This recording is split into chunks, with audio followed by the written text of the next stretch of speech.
slated for 2 hours, but we understand that, the content that we had sort of curated and handed over to you could be a whole lot. And Paul, I sincerely apologize for the shabby introduction and that has just made.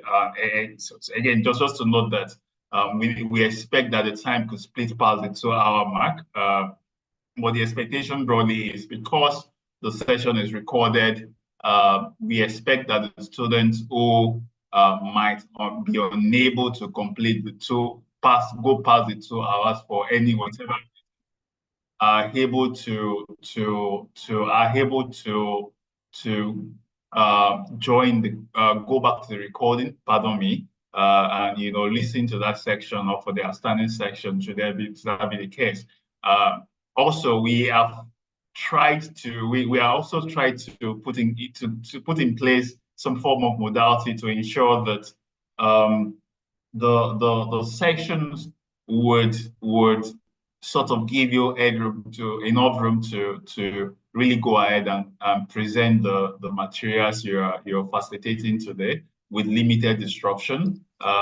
In say intermittently 20 minutes into the core or into the session, you might opt to take a pause, or maybe after two sections, you might opt to take a pause and take some questions that the student may have. But if there are no questions at all, you can definitely continue. I think the other thing to note is after the first 50 minutes, we intend to take a 10-minute break. In case you've not factored that in, not a problem. We're happy to maybe just extend the time by additional 10 minutes that would require you to complete the session. But we intend to take a 10-minute break after every 50 minutes to allow the students to also just rest and then come back to continue the session. Without further ado, and I think my colleague Aralua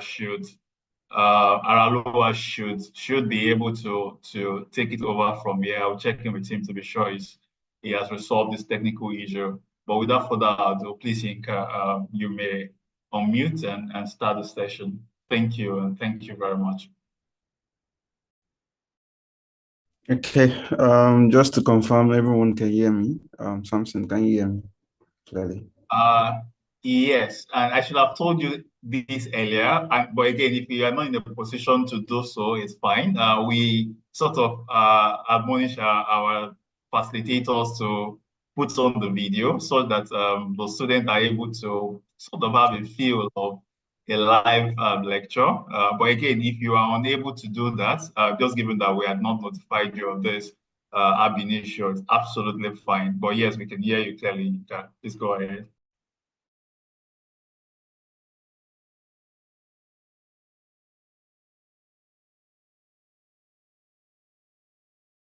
Okay, thank you. That's understood. Just give me a minute. So I'm just trying to activate. Is this any better? Can you see my face? Like, don't pardon me. This is a Saturday. I don't know if this should go on YouTube, but it's fine. Like something had said, my name is Inka Demwagmu. Yeah, in terms of my background, I have experience in investment research and also in portfolio management. I did investment research with United Capital PLC for more than 3 years. Then before I moved on to portfolio management with Value Alliance Asset Management, which is a subsidiary of African Capital Alliance. Then I moved on to Cardinal Stone as associate portfolio manager.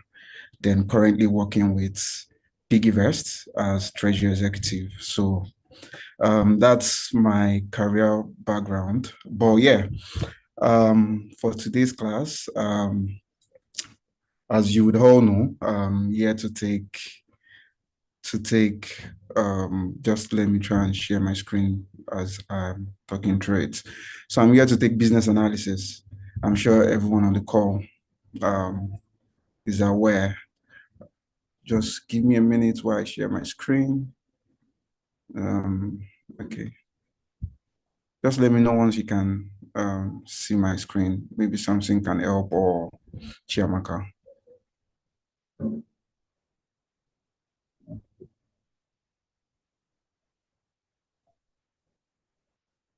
So,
just give me a minute. I'm trying to share my screen. I don't know what's happening from my hand.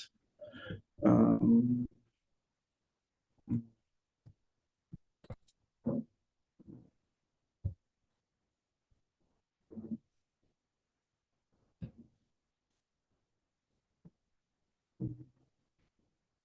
okay, this should be up.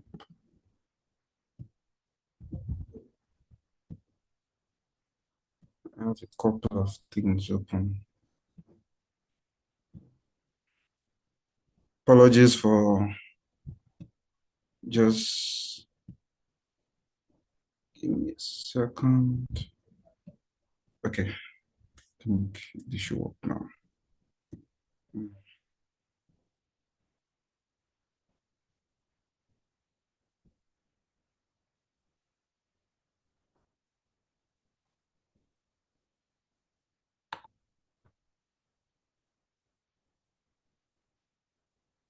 Mm. Can anyone see my screen? Because I'm trying. I don't know what's going on. No, no, Yinka. Do you want to? Okay, it's coming up now. Great. It's up. It's up. We can see it. Business analysis. Correct. It's on. Okay, yeah, apologies. Just getting familiar with some new work tool. So yeah, so today I'm taking business analysis. I'm sure everyone on this call, I do a lot of assumption, and I would advise that if you need to ask question during the course of the presentation, you can always draw my attention, maybe by chats or I don't know any other medium that's available, but just prompt me. And I hope there's someone to also nudge me when a question is being asked.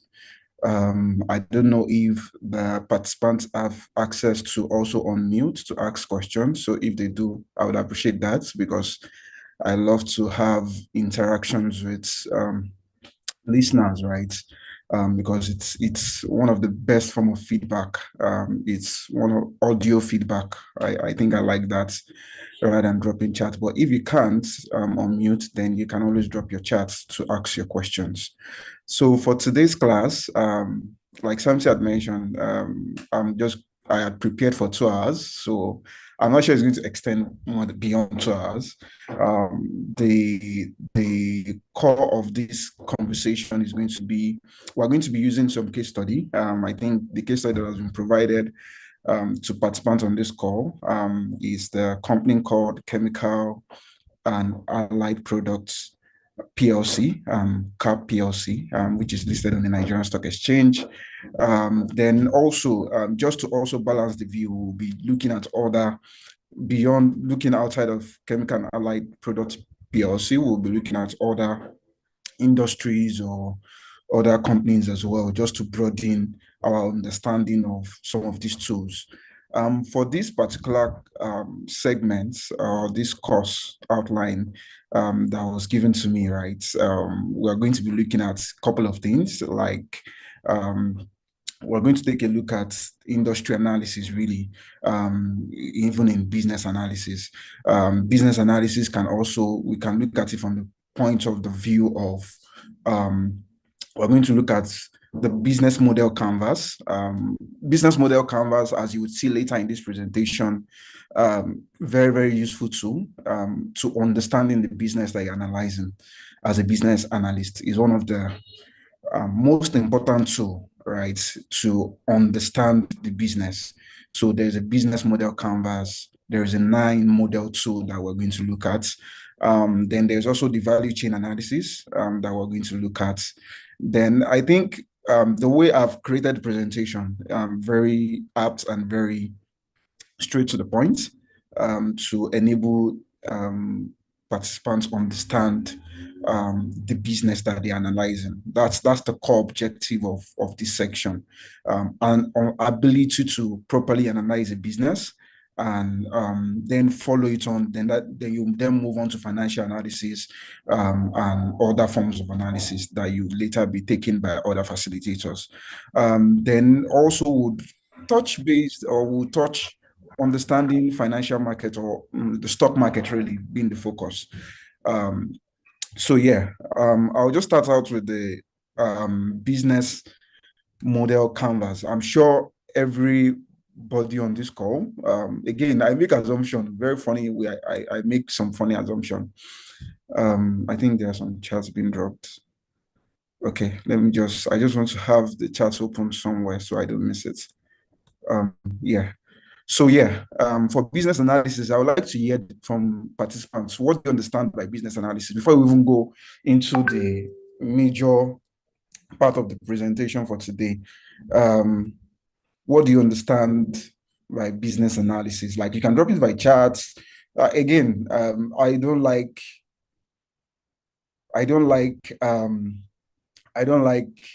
what's it called, like textbook definition. Personally, I'm not so interested in giving me a templated definition of things. I just want to hear it from your own view, right? What you understand business analysis to mean, right? And also, normally in my own kind of class, I like to understand the demography of people that I'm talking to. What are your expectation, right? But given the way this class is, I'm not sure I'll be able to do that to get your expectation. But if you can also share, because I'm sure you joined this call with an expectation, right? So you can definitely always drop that on the chat box. But first thing first, the first place I'd like to start the class from is what's your understanding of business analysis? So anybody want to have a go at this? Anybody want to have a go at this? Business analysis. If you can unmute if possible, I would appreciate that. If you can't, you can drop your chat. Just for me to be sure that people are listening to me. This is the way I like to, pardon me again, this is the way I like to conduct my class. I just like to have interaction with, so yeah, anybody? I'm looking at the chat. I can't see any. Oh, business analysis is about understanding the business model, history, product, or service of a particular company. Okay.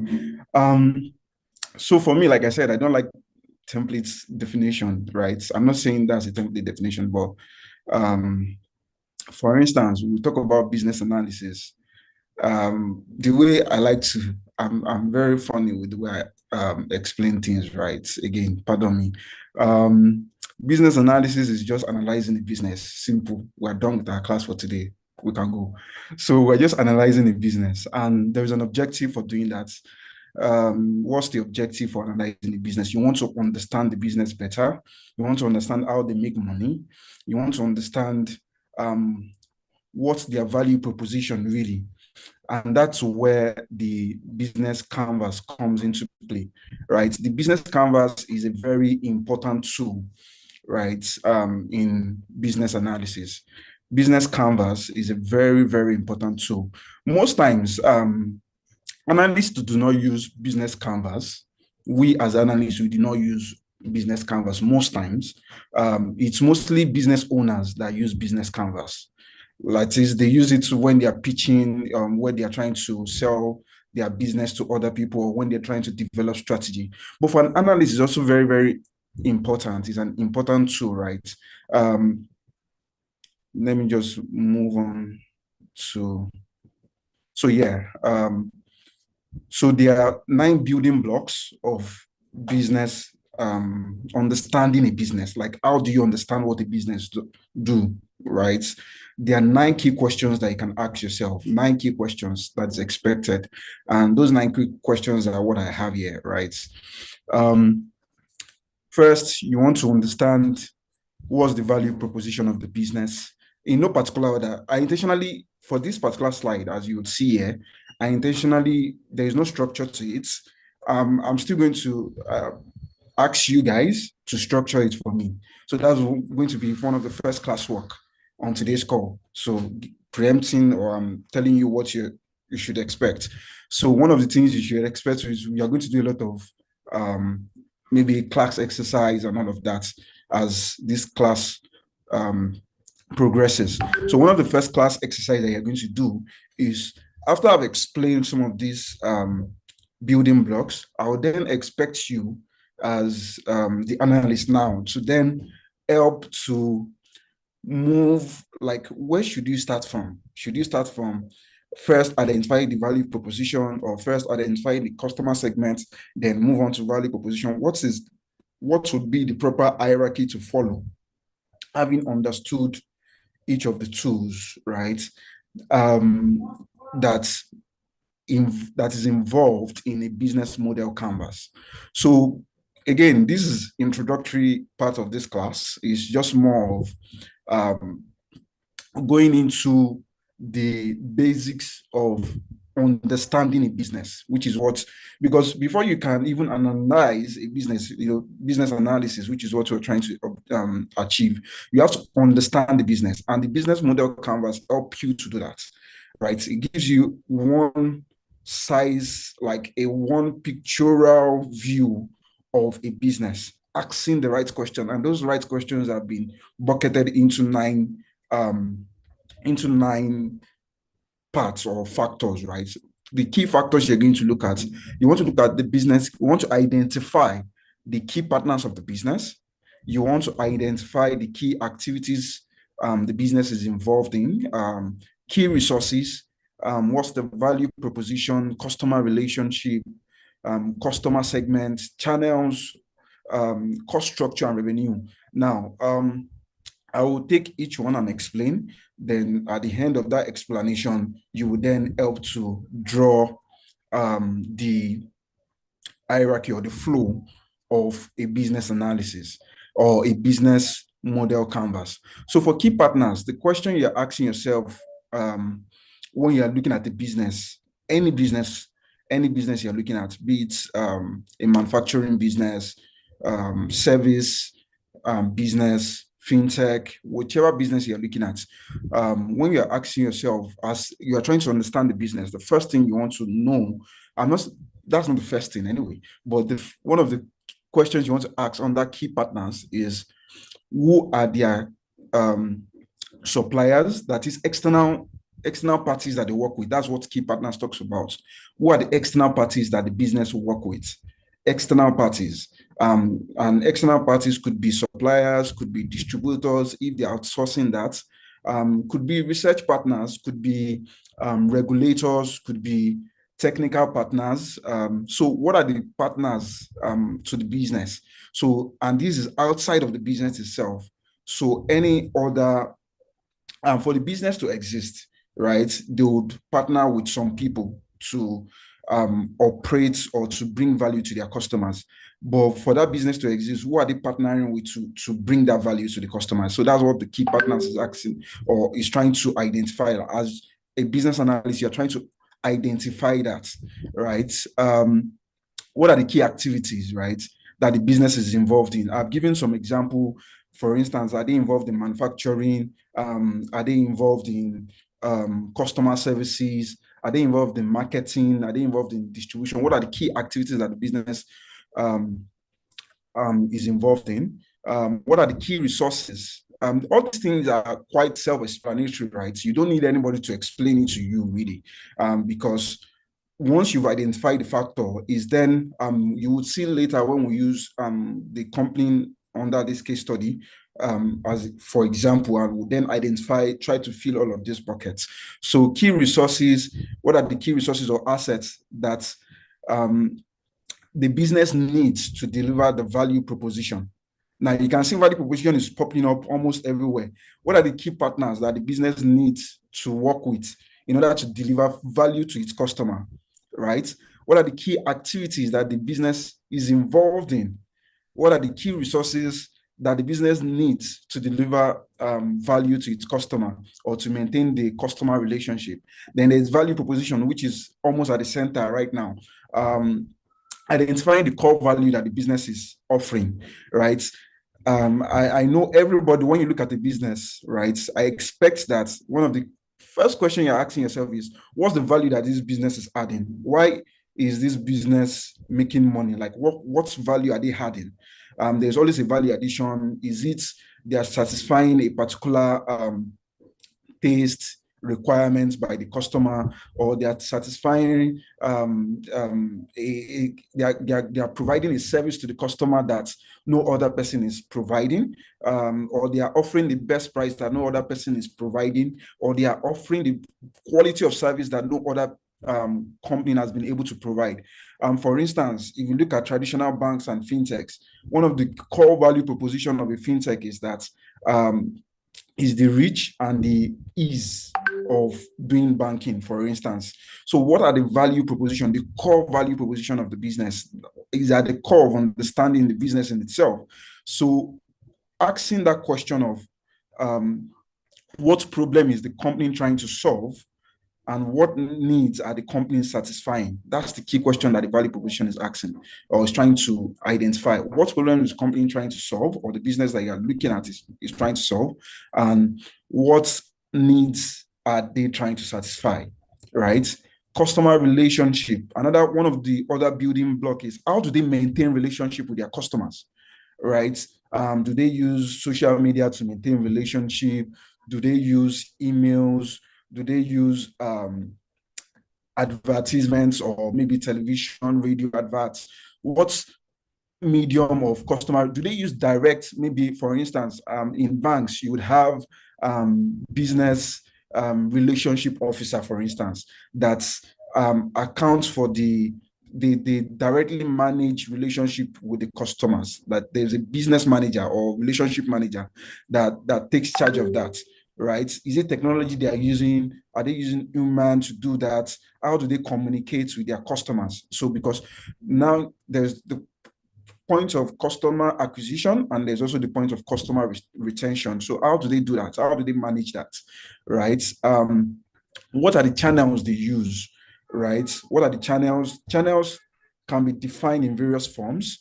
How do they deliver their goods? How do they distribute? That's distribution. How do they do their marketing? What channels do they use in achieving that? How do they communicate to customer? Like, what are the channels that they use in achieving all of this? Customer segment is also very, very important. Identifying the customer segments, right? There are various forms of customer segments. As you would know, there is the mass market. For instance, are they targeting the mass market like everybody? Is that the kind of strategy or the customer segment for this business? There are some business that they are premium. So maybe those kind of premium business, for instance, is majorly targeting targeting a niche market. We call it niche market, NICHE, a niche market, a specified market. They are not going after everybody. They are not, looking at the mass market, or they are not going retail. For instance, in the investment banking universe or the private equity firm, for instance, a private equity firm is mostly targeting a niche market and not the mass market because of their business model. Right. So you want to understand what's their customer, because understanding who their target is, the kind of customer that they are trying to propose value to. Again, value proposition comes into place here again. Who are the customers that the value proposition that they've developed? Who are those customers? Who are they looking to meet their needs? That's the customer segment. Identifying that also helps in understanding the business. Then the other two spectrum, which comes to is majorly financial related, is cost and revenue. Everybody, when it comes to a business, every business, is after profit. So, and profit is simply revenue minus your cost on a top line or high level basis, right? Um, so you want to understand their cost model, their revenue model as well. How are they pricing? Revenue is simply price times quantity or volume, right? What's their pricing strategy? You want to understand that. Are they a price taker, or are they the one that, or price maker? Are they the one that dictates the price? And their position in the industry will determine some of these strategy. We're taking to look at again on a more segmented basis, some of these in isolation, right? Cost structure. Cost structure talks about what's their cost like, understanding the cost. And this last two segment looks at their financials. Really, you have to download their financial statement to be able to come to understand what their revenue structure looks like and what their cost structure looks like. How do they make money, right? Is what revenue is looking at. Then cost. What are the major costs? What are the drivers of cost? Are they after cost optimization or value optimization? How does the key activity or key resource contribute to cost structure? How does cost relate to revenue? Are they directly related, or the variableness or fixed nature of cost also is very important. Is the composition of their cost, is it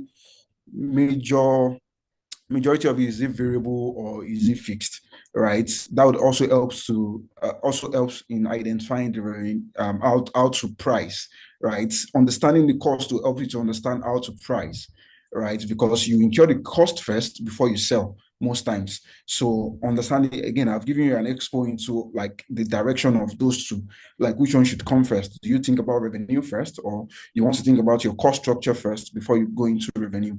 So this particular business model canvas, for instance, as I've said earlier, there is a flow to it. Now, I would like to, for those that have been following and that have gone through to understand these 9 factors that I've explained, right? Which one do you think should come first? Like in all of this, when you're analyzing a business, what should you first identify? Are you trying to identify the value proposition, or are you trying to identify the customer relationship? Which one do you think should come first? And customer segment, okay, value proposition. I've had value proposition, customer segment. Okay, we have like 2 votes for value proposition, and 1 person is saying customer segment as the first one to identify key activities. Okay, what are the key activities? Someone is saying key activities. So again, key activity. Okay, key activities taking the lead. Wow, key activities is okay. Wow, value proposition. I think from what I've seen so far, it seems like a lot of people are looking at key activity, value proposition, and I think 1 person has said customer segment. So I would like to know, like, for those that are saying key activity, for instance, why do you think key activity should come first? I don't know if you can unmute. Like, I don't know if this call allow participants to unmute, but maybe by raising of hands or something. But hello, is someone trying to? Oh, someone say after key activity, then we'll look for the customer. Okay. Okay. Okay. After key activities, then we'll look for the customer. Then where does the value proposition now come? When you're developing a business, right? Key resource has also featured. So again, there are divergent views. Let me just, try and answer it, because I'm not sure that you guys can unmute, but I'm looking at your chat and responses. So there are divergent views as to which one should come first, right? And as we can see on this call already, there's also divergent views. Like people will look at it and say, and that's why this thing is scattered like this. Even in value proposition should come first. They have to solve a problem first before any other activity. Okay, that's another view, right? Somebody is saying that you have to have a value proposition, right? Before you can even do any other thing, you have to solve something. Like you can't just start an activity, right? For those that are saying key activity, you can't just say, I'm going to manufacture when you've not identified the value you want to propose. That's what this person is saying. And like I said, there are divergent view as to which one should come first. Let me just put that out there, right? And most times, let me also state this. Most times when you go on the net or when you read different materials, there are two factors that people are most times divergent as to which one should come first. And that's customer segments and value proposition. Customer segment and value proposition. There are views that says that customer segment should come first, and there are some that says that value proposition should come first. So those are like the two that used to compete for the first position, like number one. But for me, I put customer segment as number one, right? And because if you look at value proposition, right, before you can propose a value, you are proposing a value to a particular segment of the market. Again, this is not the universal answer to the question, please. I like to put that out there. My view is just my own view, right? Somebody else can come with a superior argument and say value proposition should come first. But from my own view, I think customer segment should come first. Customer segments in the sense that before you can propose what exactly the company is trying to give to customers, that is, what exactly is the company trying to give to customers is what value proposition is, right? That means you must have identified the customers. Like, who am I trying to, serve as a business? So for me, I like to put customer segment as first. But for some people, I've seen like people would say, value, and it's valid. And I can also make sense of that because value proposition is before you can even go into a business, like, there's this eureka moment that everybody usually have when they are developing a business. Segmentation and targeting comes first, because before production, you have to know what your target segment wants. Yeah. So yeah, value proposition can come first in the sense that, and I'm explaining that value proposition can come first in the sense that you are trying to, there's this eureka moment. Yeah, that was what I was trying to say, that most founders would normally have, founders of a business, right? They'll be like, oh, some might be, oh, I was trying to, for instance, for fintech, or maybe chemical allied products, for instance, CAP in this case. Their own eureka moment could be, oh, we've been looking at the Nigerian market.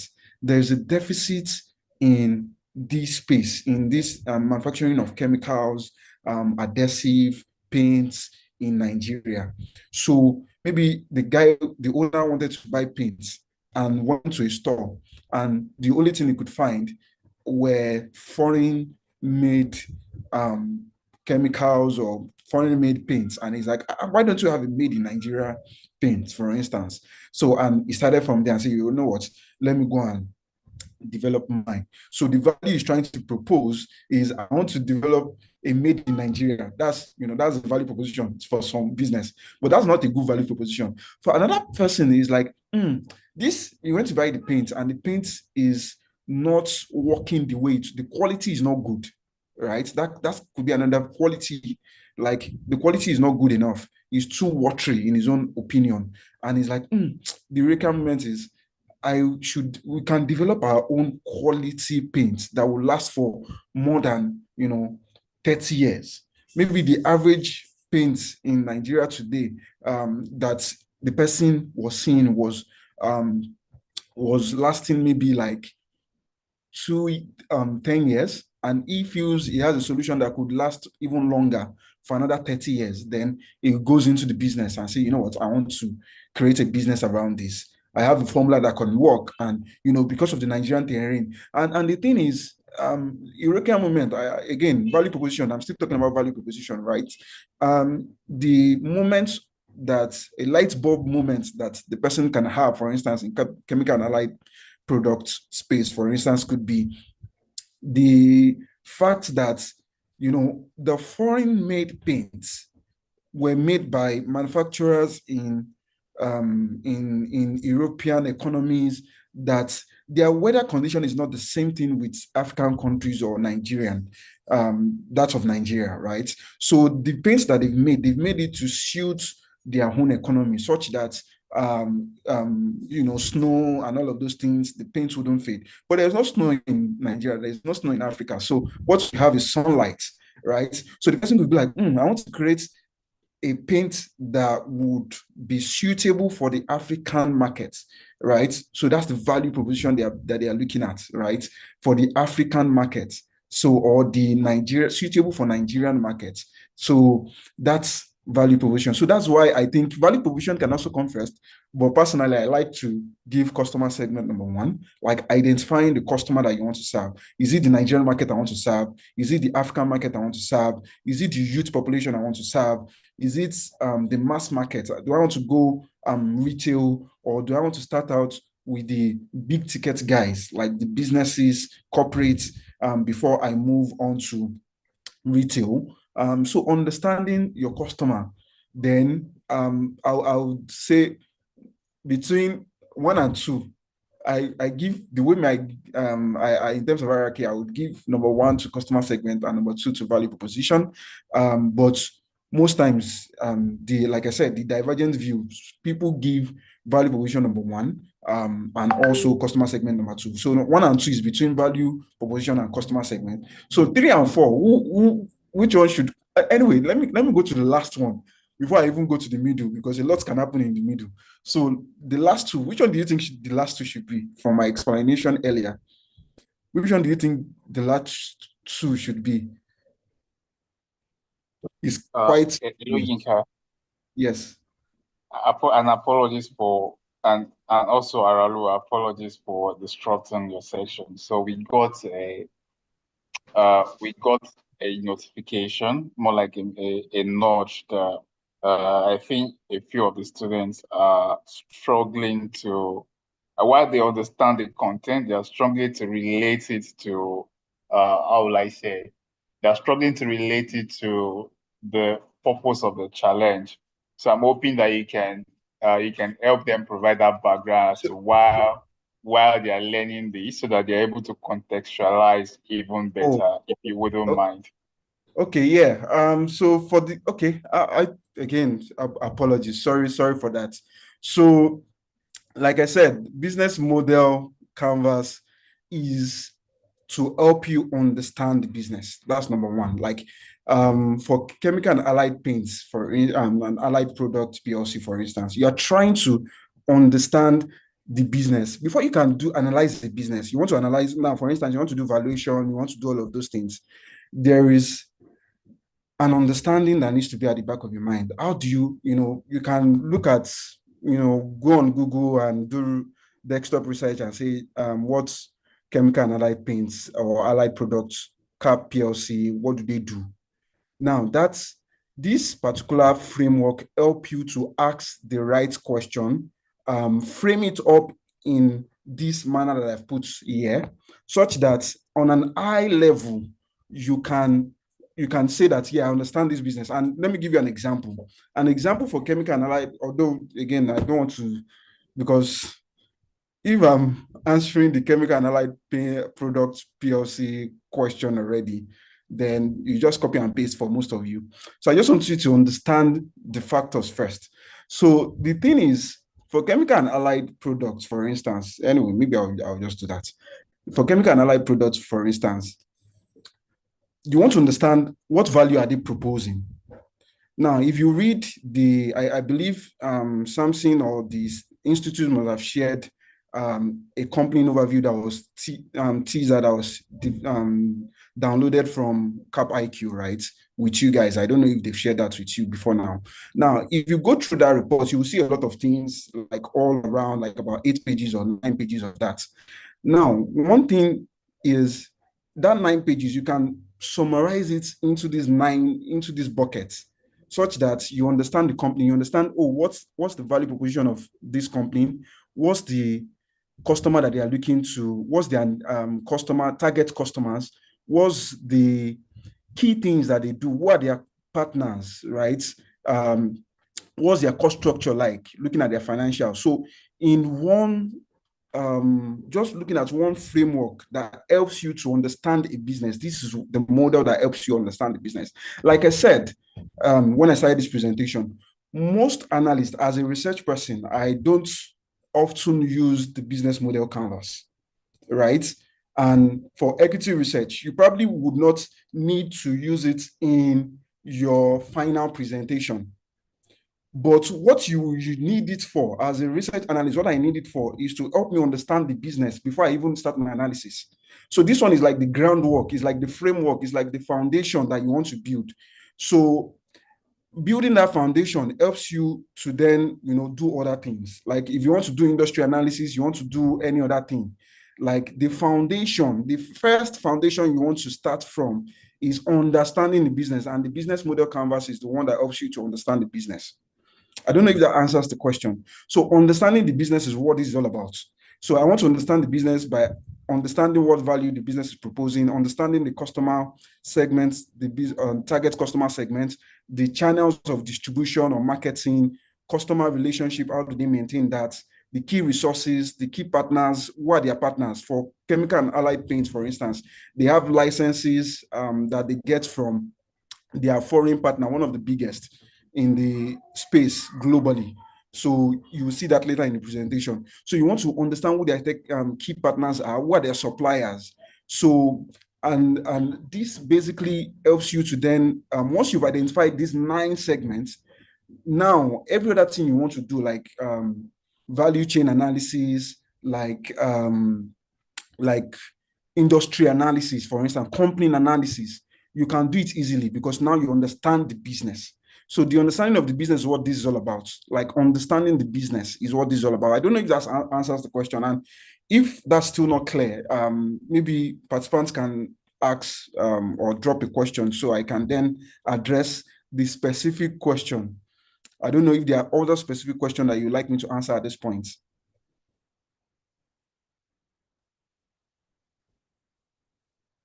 Yinka, as the call progresses, I just wanted to, I was going to draw your attention to that before you continue the conversation so that they're able to, again, it was like an offline notification that we received about the structure so that people, it doesn't,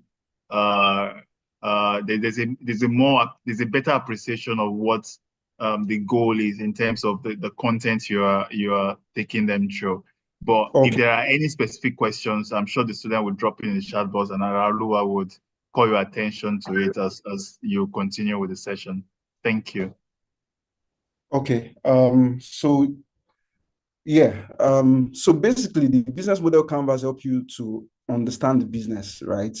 That's the objective of the business model canvas. So it's to help you understand the business.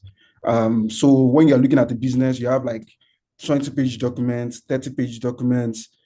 And you can see the key questions that I've put here. So asking these key questions, going through those documents, you're trying to fill these buckets to understand, who are their key partners, what are the key activities that they are engaged in. For chemical and allied paints, for instance, they are engaged in manufacturing of chemicals and paints, for instance. So that's their key activity. What are the key resources? What are the value proposition? Value proposition, like I said, is to provide high quality paints, products, right? High quality. That's their own value proposition. It's not that there are no other paints in this Nigerian market. They have competitors, they have foreign competitors, they have Nigerian competitors, but their own core value proposition is that we want to have create the best in class. And that's why they invest heavily in research, right? And that's one of their major costs, as you would see in their financials. So this is how they are linked together. So the reason why like I was saying, in terms of hierarchy and in terms of flow, how do you then, you don't necessarily have to follow this flow that I've presented here, that customer segment have to come first. Who are they trying to, who are their customer target customers?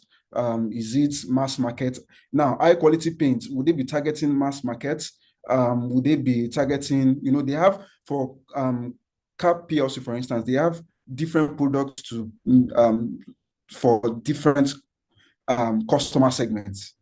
They have products for premium customers, and they have products for retail customers. So they've been able to capture all customer segments. For instance, value proposition. What are the value that they are proposing? The channels, like what are the channels of how do they want to deliver the value? How will they get to deliver the value to the customers? Now we've identified the customer, we know the value that we want to provide, but how do you get the value to the customer? That's what channels, the question, channels. How do they get the product from the factory to the customers, for instance? And how then do they maintain relationship with the customers, right? Key resources and key activity, key partners, cost structure, most times, and revenue streams. Again, this is not cast in stone. It's not necessary that you have to do one before the other, whichever method that you think works for you or your team. But in understanding the business, one thing I want you to take out of these segments of this discussion is, in understanding the business, this is a good tool to help you understand any business that you're looking at. You see it in the later part of this presentation when we look at the case study that I've developed and how we've been able to answer or bucket each of these for Chemical and Allied Products PLC. So I don't know if there are any other questions before I move on to the next segment.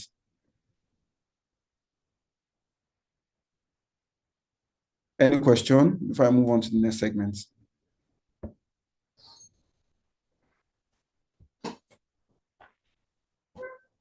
Okay.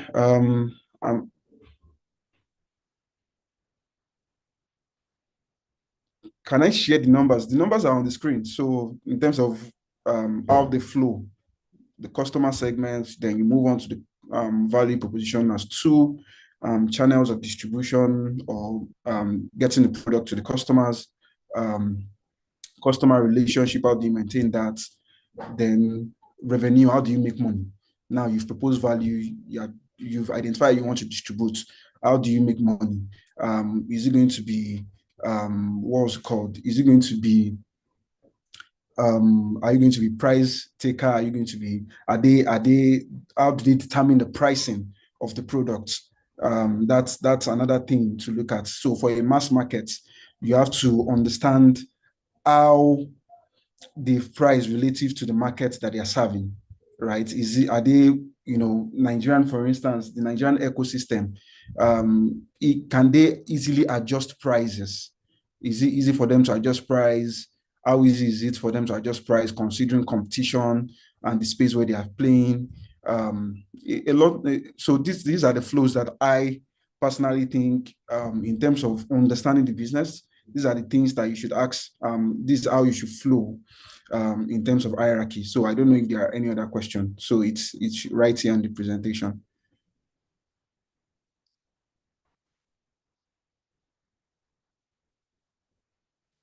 So for value chain analysis is the next segment. Understanding the value chain of the business. I'm sure every business, like we've said, there is the value proposition. There's what problem are you trying to solve? That's the value proposition. There's also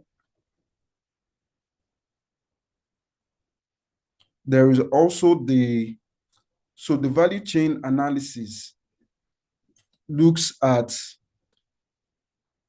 what are the primary activities and the secondary activity. Every business has a primary focus, right? What are their primary activity and what are their secondary activities? Primary activities and their secondary activities. The primary activities are their core activities, right? The core activities, when you're looking at the way this is visually the way it is in terms of primary activity, but another way to look at primary activity, you have upstream, midstream, and downstream. For instance, there's the upstream segment, there's the midstream segment.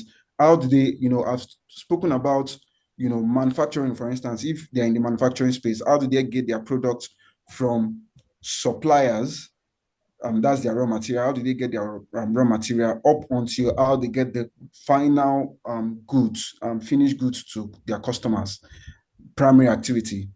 Every other activity like accounting, technology, development of technology, HR, human resource, because human are also very important to the business. Infrastructure, all of those are mostly support activity or secondary activity. But the primary activity of the business is the core activity of the business, right? And for instance, for chemical and allied products, there will be raw materials. That is, it starts from raw material, right? You have to understand what are the raw materials that they use. What are the raw materials that they use? But if you've understood the business using that the canvas that I shared earlier, you will see that this inbound logistics, right, also comes in the space of channels, looking at key partners. You'll be able to understand where do they source their raw materials from, components, or where they source their raw material from, inbound logistics. Operations, how do they transform the raw material into finished goods? Transformation, that's the operations, right? Primary activity, you get raw material, you process it. So that's the operation, processing of raw materials. Then outbound logistics is distribution. Now it's into finished goods. How do you transform that? How do you send it from the factory to the final consumer? Then there's marketing and sales involved in that. Then there's the business support, customer services, right, involved in that as well. So majorly in terms of in a chart format, this is the flow. There is a primary activity which contributes to how you make money, how the business make money, right? The inbound logistics, like I mentioned earlier, looks at who do they source their raw materials from? Who do they source their raw material from? You have to identify that. Processing, what value addition do they add to the raw materials that they've sourced? Outbound logistics, how do they get their products from factory to the final consumers, and what's their marketing and sales strategy? Then we look at what are the after sales services that they offer, right? So these are the, sorry, is there something going on? Can everyone hear me?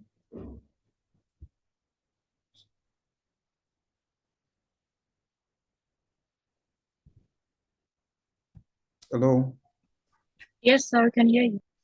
Oh, okay. Sorry. I think that's network from my hand. Apologies.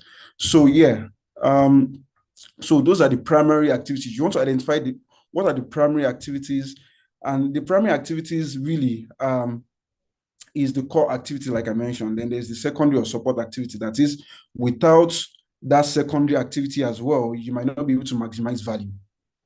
But the primary activities is the core itself. For chemical and allied paints, there's the sourcing of raw material. Then there's the processing, which is the major work that they do to the raw materials to then get it into the finished goods that they can then send or sell to the final consumer. And there is the marketing and sales of that, right? Helping to reach the customer segment that they are trying to meet, or that they are targeting, really. So that's one way to look at the value chain. Another way, or one common way that I would also propose to you guys, is to look at it from the perspective of upstream, midstream, and downstream. Now, most times when you look at a business, right, the upstream segment is the segments where, for a business, especially for businesses that captures that aims to capture all the segments. For some businesses, for instance, their focus is just upstream. Another business, the focus is midstream. Another business, the focus is downstream. And I would explain what I mean by that. For some businesses, the focus is upstream in the sense that they are just in the business of manufacturing, and that's where they stop. They don't go into logistics, into transportation or transferring the goods from factory to consumer. They outsource most of those, right? Then there is also the downstream, that's the retail segment, the retailers. But for the purpose of these chemical and allied paints, I would say, look, and which you are still going to see, I've already done like an outline for chemical and allied paints that fits this framework. Again, we'll look at the inbound logistics. Where do they source their raw material from? How do they process it? How do they get it to the final consumer? So that's what this is looking at in terms of value chain. Value chain is, you are looking at it from the perspective of where do they get the materials from? Who are their partners, for instance, when you look at it from the framework that we earlier discussed? How do they get to the factory then? How do they process it?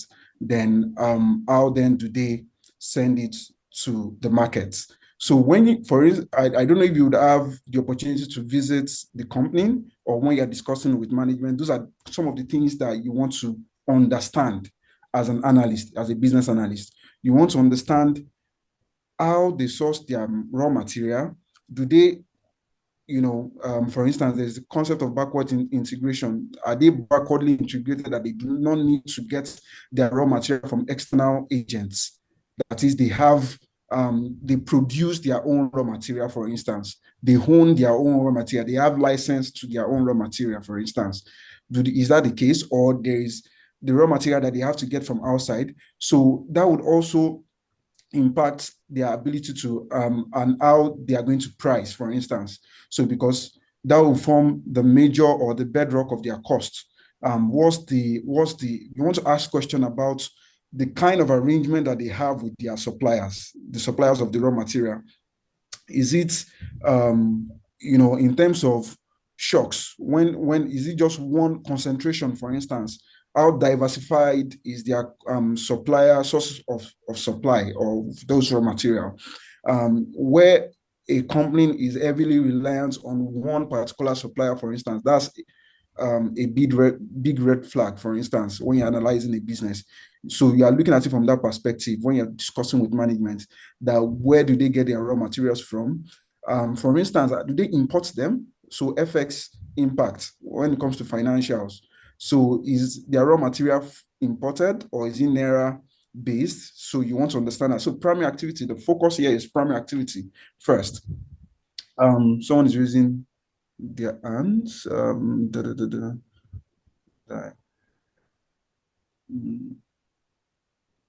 There's a hand being raised.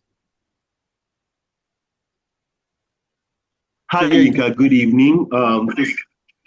Quick story to just button. So it's already 15 minutes, and we have a few questions to ask. Okay. First of all, we have a question from Fibochi Amaka asking, why the cost structure is the last segment. That's on the business model canvas, right? Yes. So yes. Hello, can you hear me? I'm having feedback.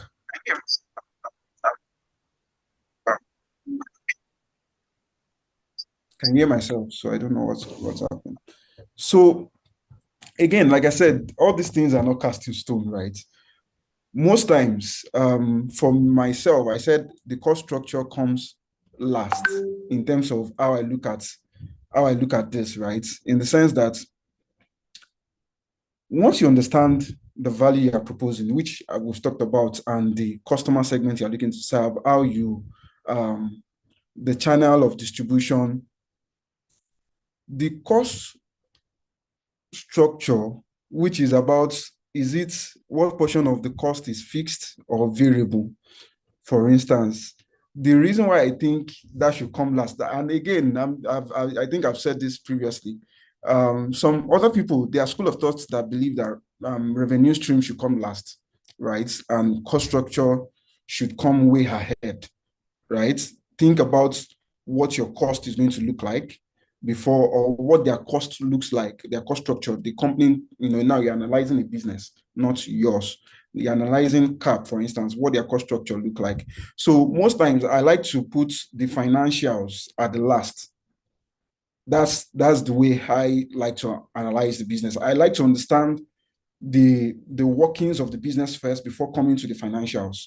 So that's me. That's the way I like to analyze it. I like to look at the qualitative factors, before I move on to the quantitative factor, because cost structure, revenue, those ones are mostly quantitative. So I like to understand the business from a qualitative perspective, understanding what they are into, the customers that they are looking to serve. All those are qualitative. How do they get? How do they make money? How do they get their goods to the customers? How do they maintain relationship? Those are qualitative factors. So I like to move from qualitative to quantitative.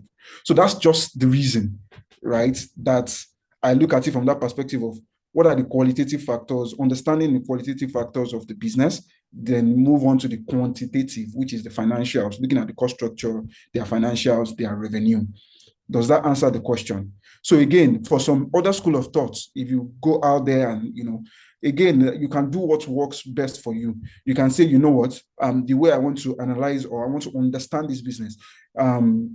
First, point I want to understand is the value proposition. The next point I want to understand is what are the target customers for this business. The next point I want to understand is what's the cost structure going to look like. You can twist and turn it the way you like. So if you put 4-5 different analysts together and you ask them how they use this tool, they will give you different hierarchies, right, as to how they look at these tools. But I am looking at it from the point of qualitative and quantitative. So I look at the qualitative factors before I move on to the quantitative. So that's the way I look at it. So yeah. Any other question? No, not at all. Not at all for now, Yinka. Thank you so much. Yinka, I just want to know we have reached the 1 hour mark, and I would like to confirm if we can go on a temporary 10 minutes reprieve and come back again after 10 minutes to continue our session. Does this Yeah, work that's with fine. you? That's Awesome. fine. Great. Awesome. Thank you so much. So thank you so much for your time, everybody. We will take a temporary 10 minutes reprieve and we'll come back for 5:17 to continue from where we left off. If you have any questions, please go ahead to write them down, leave it in the chat box, and we will address them upon returning. Again, thank you so much for your time. Thank you for your attention, and we look forward to continuing this in 10 minutes. Cheers.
Good afternoon, everybody.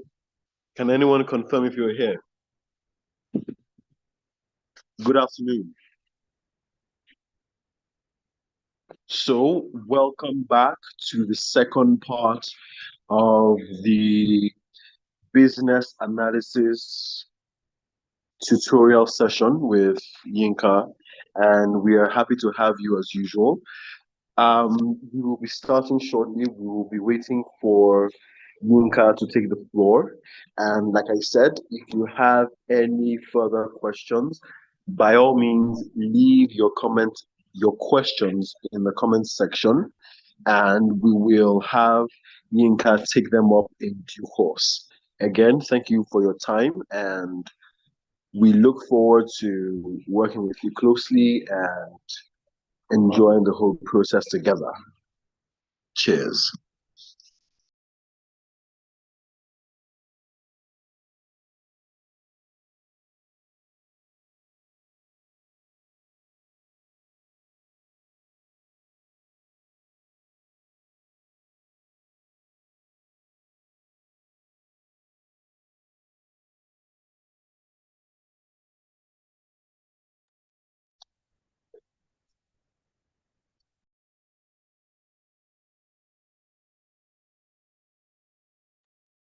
Hello, Yinka. Good evening. Could you confirm if you can hear me?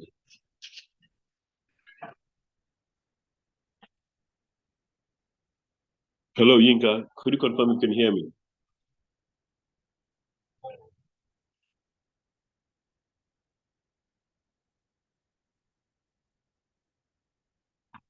Yeah, I can hear you. Great, great, great. So are you ready to continue? I see Yes.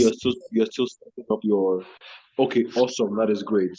So please take the floor. And so far, we do not have any new questions from the group. But if anything does come up, I will let you know immediately, and you can answer them. Thank you again, and have a great session. Okay. Thank you. Thank you once again. So like before we went on break, we looked at the business model canvas just to help us understand any business, right? And in the case in point, chemical and allied products, understanding the business, what their value proposition is, the cost model. So a couple of questions, asking the right questions to help understand the business. Then we moved on to value chain analysis, looking at the primary activity that the company is involved in. What are their raw materials? How do they process that into finished goods, and how do they then move that to the final consumer? What's their marketing and sales strategy? So yeah, those were like the core activities. Then look at the support or secondary activity, which is majorly like any other activity that the company does in order to also still get to make money, right? One of those activities could be technology, support activity. It helps to improve efficiency, right? It's not at the core, but it's also very necessary secondary activity in order to help the company maximize value. Human resource management, recruiting the best talents to help achieve the company's objective or the business objective, having the right infrastructure in place. All of these are quite central to support activity. Application of value chain analysis, which is, I think I already mentioned. It helps in identifying, when you're looking at a value chain, right, it's a chain. A chain is as good as its weakest link, as they would say. So if there is any issue within that chain, maybe raw material, like I mentioned, for raw material, inbound logistics, it could be that there is a concentration, like the concentration on a particular supplier. That's a big red flag, right? How diversified is their supplier base, right? If you are only supplying, the person supplying you the raw material is just one person, and something bad happened to that person, what then happens to your business, right? So you want to look at how diversified the supplier base of the business is. Operation, what are the things that they need to get to continue to operate? One, for manufacturers like capital, like chemical and allied paints, right? Allied products, for instance, is power, right? Electricity. They need power to continue to operate, right? So that's very important. How do they source their power? What's their energy mix like? So you want to understand it, because that would also form a huge part of their costs. Then the machineries, right? Those are the two key things that would be affecting operation. Power, two is machinery, their equipment. So aging of the equipment. So as an analyst, these are questions that you want to ask the company, right? How do they account for the machinery in terms of replacement, for instance? What's their replacement methodology? How long will it take them to do that? Also maintenance culture, the downtime, what are the activities that would normally prompt a downtime, right? Prompt them to shut down operation, and how frequently do they do that in a 365-day year?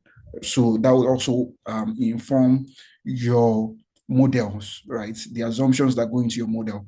So most times a company will not operate for 365 days in reality, right? So you want to understand how frequently do they shut down operation for maintenance purpose or for replacement purpose, how often their power dynamics or mix as well, how does that affect their operation? So those are the key questions you want to ask. So these are the application of some of this. Then the outbound logistics, you want to understand, are they, taking care of, are they responsible for the distribution, or is that outsourced? The logistics business, especially in Nigeria, that's very, very important, right? And if they are outsourced, what's the partnership like? And that takes us back to, the question that we've mentioned in key partners. What's the partnership like with the logistic agents, or if they are doing it internally? Is that the best thing for them? And how do they do that best, right? Is there a way they track that the goods get to the destination in time and in good quality, right? So you want to ask questions around that, understanding their primary activity, their marketing and sales. You want to understand what's your strategy around marketing and sales. You see some businesses, they don't do advertisement, right? Because they don't need to. But some business is a big part of their cost, for instance, to do huge advertisements. And for some, television advertisements make sense, for some radio makes sense, for some newspaper. So what's their, you want to understand the marketing strategy, and also the customer experience, very important in today's world, right? You've sent goods out of your factory. How do you then keep track that customers get the best experience? That is, the quality of the product has not been tainted, right? Any feedback mechanism, is there a feedback mechanism for customers to reach out to the company and tell them that got from social outlets does not, you said you are on one of the value proposition that the company prides itself about is that they produce high quality paints, and it seems like this paint that I got from this particular outlet, which carries your name, is not quality enough as you've projected. So you want to understand how they do all of these things, right? Primary activity. So you want to, these are things that you want to analyze in their value chain, not just high level. You want to ask those questions, like critical questions from the management. So because that would also inform your model, your financial model, the assumptions that you're going to be making in your financial model. And this is the important part, right? And that's why this particular class is very important in doing your financial model and valuation, because you do a lot of assumption that comes from here. Support activities. This would not really come into play in your modeling on like the primary activity, right? But still, it's an enhancement of things that are going on in the primary activity, especially when it comes to technology, right? And so, yeah, developing new business model, understanding value chain could help them even help identify how they can develop a new business model that is more efficient and better, right? And because, like I mentioned, I think where we stopped from our last conversation is a chain. This is a value chain, right? A chain is as good as its weakest link, and understanding the value chain will help you to identify the weak link in the value chain. And again, in valuing the company, you can say, okay, they've basically not done well here, and in your valuation or your assumption, you take cognizance of that drawbacks or that weakness in arriving at your assumption that will give you a better or a fair estimate of the company market price. So yeah, these are pictorial ways to just represent this. So I'm sure again another segment of my presentation, industry analysis, right? Now you understand the business. There's also the part where you need to understand the industry. Understanding the industry involves understanding the environments where the company play, right? That's very important. The broader environment where sorry, I don't know why I'm seeing something on my end. What's this? Oh God. Just give me a minute. I've been network. Okay, yeah, better. So yeah, understanding the industry or the larger environments where the company or the business operates would also form parts. Understanding that will help you in your valuation of the business, right? It's going to help in your valuation of the business. You want to understand the business, what's the business position in the industry, for instance? Is it the market leader? Where does the business situate in the industry? Is it that they offer the best price, or they offer the best quality, or they offer they have been able to minimize costs? You just want to understand where they lie in the industry, and these are frameworks that help you understand that, which I've outlined here. For Porter's 5 forces, and this is very common that I'm sure some of you are already aware of some of these things. Porter's 5 forces is one tool that help you to understand the intensity of competition in an industry, right? You want to understand the intensity of competition in an industry. It also gives you a sense of the profitability of an industry. So the sense is this: if an industry is highly competitive, your ability to make profits or to make outsized profits, and that's the way to put it, or excess profits, is going to be minimal, right? Because there is an intense competition. So how then do you determine the level of competition in an industry? For chemical and allied paints, for instance, is in the chemical and allied paints industry, right? The paints industry, for instance, you want to understand what the intensity of the competition within that space in Nigeria, because that's their core area of operation. They don't chemical and allied products PLC does not operate outside of Nigeria, and the revenue gotten outside of Nigeria does not form a big part of their revenue. So the focus here is on the Nigerian space, right? There are 5 factors that we look at. You look at the bargaining power of customers, bargaining power of suppliers, threat of substitutes, threat of new entrants, and intensity of rivalry, right? Bargaining power, this one, there's no hierarchy to it or flow to it. There's no flow to it. It's just understanding the industry. The first part that we talked about is understanding the business. This one is about understanding the industry where the business operates, right? Threat of substitute, for instance, is and this all of these factors are questioned. You are answering a question. Is it high? Is it low? Is it moderate? Is it high? Is it low? Is it moderate? Is it high? So for each of those questions, your objective is to determine if it's high, if it's low, if it's moderate. So threat of substitute product, is it high? Is it low? Is it moderate?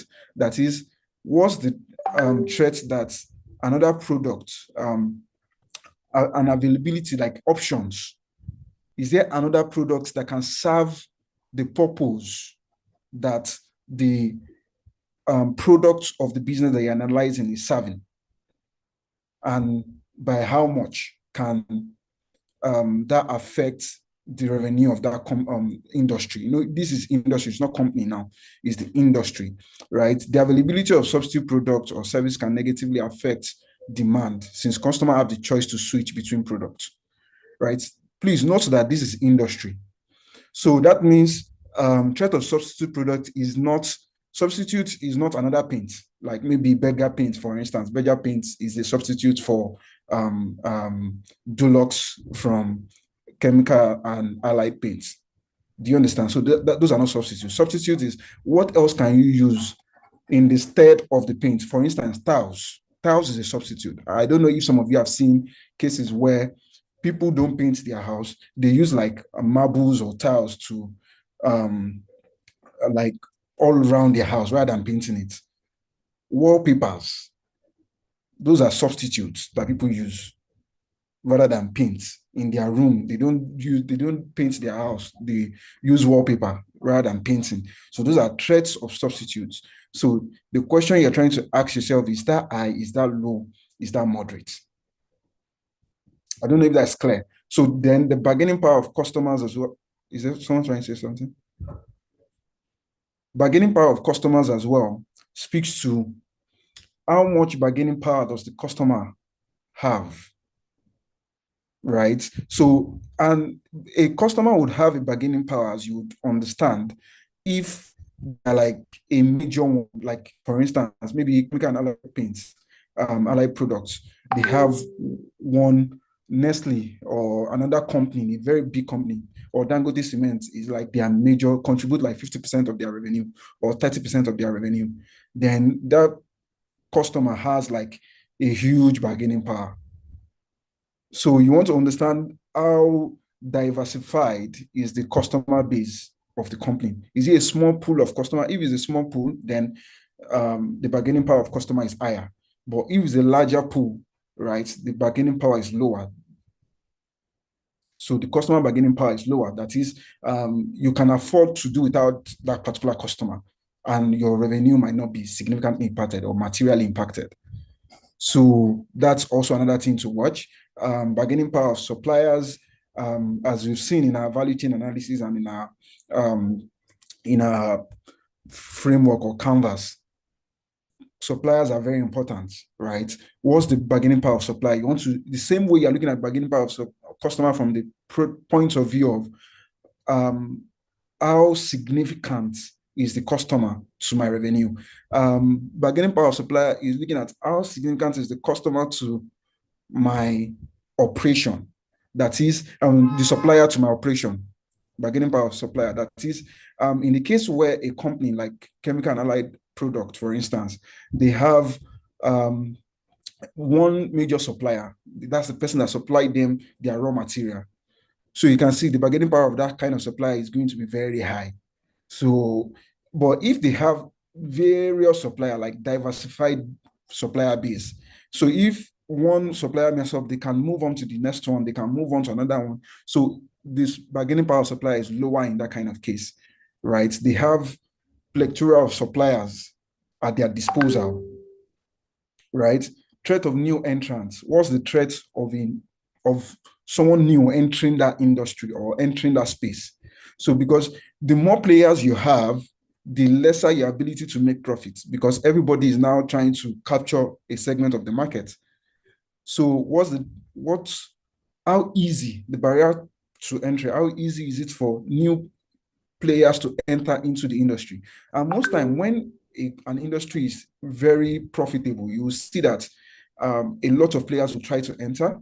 But one of the ways that companies will try to, create a barrier to entry is in terms of building capacity, like which gives you economic of scale and your ability to price, right? So as the industry then develop and people are building capacity, it becomes harder for new guys to enter into that industry, because they would need, for them to enter into that industry, they will need like huge capital outlay to be able to compete with existing players.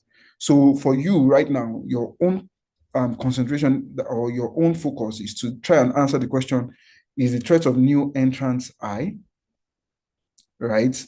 And if it's high or if it is low, and the low part will come from the part of, or is it highly capital intensive? Is it highly regulated, such that, for instance, entering the banking industry is an highly regulated industry, right? Such that you will need to get license from CBN and all of those, aside from just getting CACI company registered and everything, you still need to get extra licensing in order to operate in that industry, or to operate in oil and gas space, for instance, upstream. Is the huge capital outlay, the technical expertise that is required, makes threat of new entrants lower in that kind of space. So those are the kind of questions that you're asking in terms of threat of new entrants. And you will not be able to answer this question if you do not understand this industry, or you do not understand the business as a whole, which is what we've done earlier. The business model in this industry. If you don't understand it, you can't answer this question. You'll just be you'll be answering things in superficial, right? You will not be able to effectively answer the question. And that's why we've gone through those first two analytical tools, looking at the canvas and also the value chain analysis. The intensity of rivalry, this is the one that has to do with the existing player. I talked about threat of substitute not being about the existing player. Like, paint is not a substitute for paint, right? Substitute for paint is like wallpaper, marbles, or tiles that people now use in their houses to decorate their houses. That is a substitute. But intensity of rivalry looks at existing player, like what's the level of competition? How do they compete? Do they compete on price? Do they compete in terms of marketing? That gives you a sense of rivalry within the industry. For instance, another very good instance would be in the brewing industry, for instance, or the cement industry. The level of intensity of rivalry between the players there in Nigeria, is it high, is it low? And also in the paint industry, is it high, is it low? The existing player, what's the intensity of the rivalry there? Is it high, is it low? So those are the questions you are looking to answer with this. So for each of these questions, the objective is to answer: is it high, is it low, is it high, is it low, is it high, is it low, or moderate? Then you would state the reason why you think it is. If it is high, why do you think it is high? If it is low, why do you think it is low? If it is moderate, that is in between, it's not too high, it's not too low, then that's moderate. So if it is moderate, why do you think it's like that? Then that would help to determine. So for instance, if all of these things, all of these 5 factors are low, that is barrier to entry, for instance, the threat of new entrants low, there is zero threat for new entrants to come into the market. Bargaining power of customer low. Customers have no bargaining power. Bargaining power of supplier is low. Threat of substitute is low. You can see that kind of industry is going to be very profitable. That kind of industry is going to be it gives you a sense that the profitability of that industry, that kind of industry is going to be very profitable, because I can easily move my price and, increase price, for instance, and I'll still be making money, because the bargaining power of my supplier is low. It's quite unlikely that somebody will just suddenly come and increase price on me. Bargaining power of customer is low. I can easily increase price. They don't have a choice. because threat of substitute is also low. So those are the ways to look at this. Then you look at the 5 factors together to then determine, okay, is this industry a profitable one, or do you think it's going to be a less profitable one? So it helps you to understand also in terms of outlook for the business, right? In your financial modeling, how do you think about, you are going to be doing forecast for the next 3 5 years and in arriving at your valuation, but this will give you a sense as to if this company, when you're making your price assumption, is this a company that can easily adjust price upward or not? So those are some of the uses of this. For another industry analytical tool that I like to use, or that's also common, I think that's the word, quite common, is the pestle analysis. There are different variations of this. Messages. Okay. There are different variations to these, right? There's some people say just pest because they think environmental is already somewhere in between economic and social, right? Legal is somewhere in political. So they just limit it to pests. Some other model look at it from the pestle perspective, right? And these are quite straightforward in terms of analyzing an industry where the business is operating. Understanding the political factor, because political factor helps you to understand, refers to the government policies such as taxes, how that affect the business, how is government looking to ramp up tax in the coming years? What's the government body language around tax, corporate or company income tax, for instance?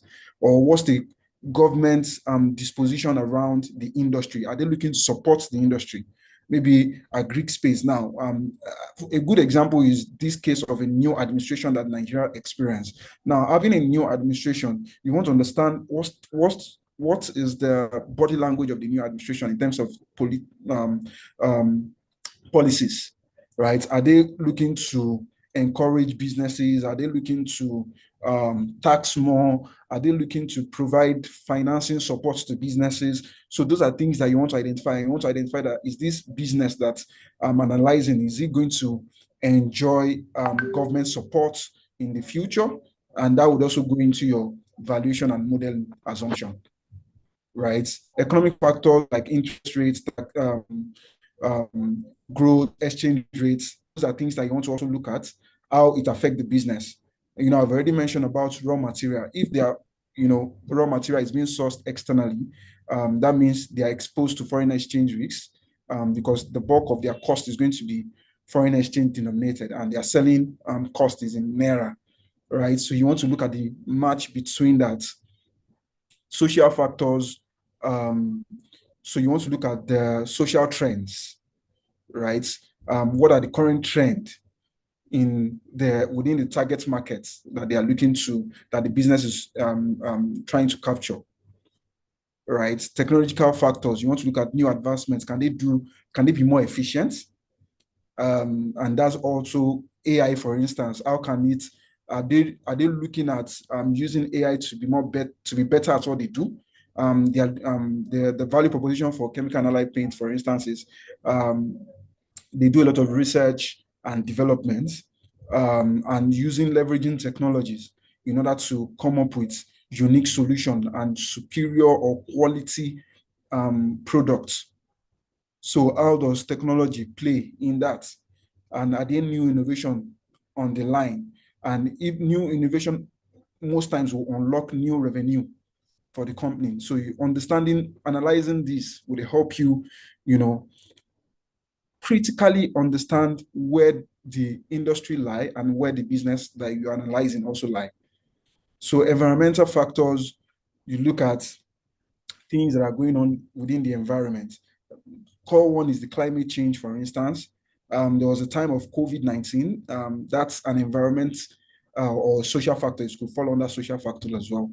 But yeah, so environmental factor, tourism, these are things to look at. But climate change is like a very big one when it comes to environment. ESG, as we all know, is very important today, right, to businesses. So they are carbon footprint, for instance. Is it very high? Is it very low? And that would affect, in terms of valuation, that sometimes would affect how sustainable the sustainable investors, like those that are more focused about sustainability, investors that are more concerned about sustainability, environmental sustainability, how they're going to look at or perceive the business. Then there's legal framework, keys like labor laws, and for instance. So these are like industry analytical tools that could be used. Then there's the life cycle analysis. This is also very important. No, it's okay. Someone is asking a question for pastel approach. Is it limited to Nigeria or both Nigeria and everywhere else? It's used for the industry, right? So it's not limited to a particular country. Pastel is not limited to Nigeria. It's not.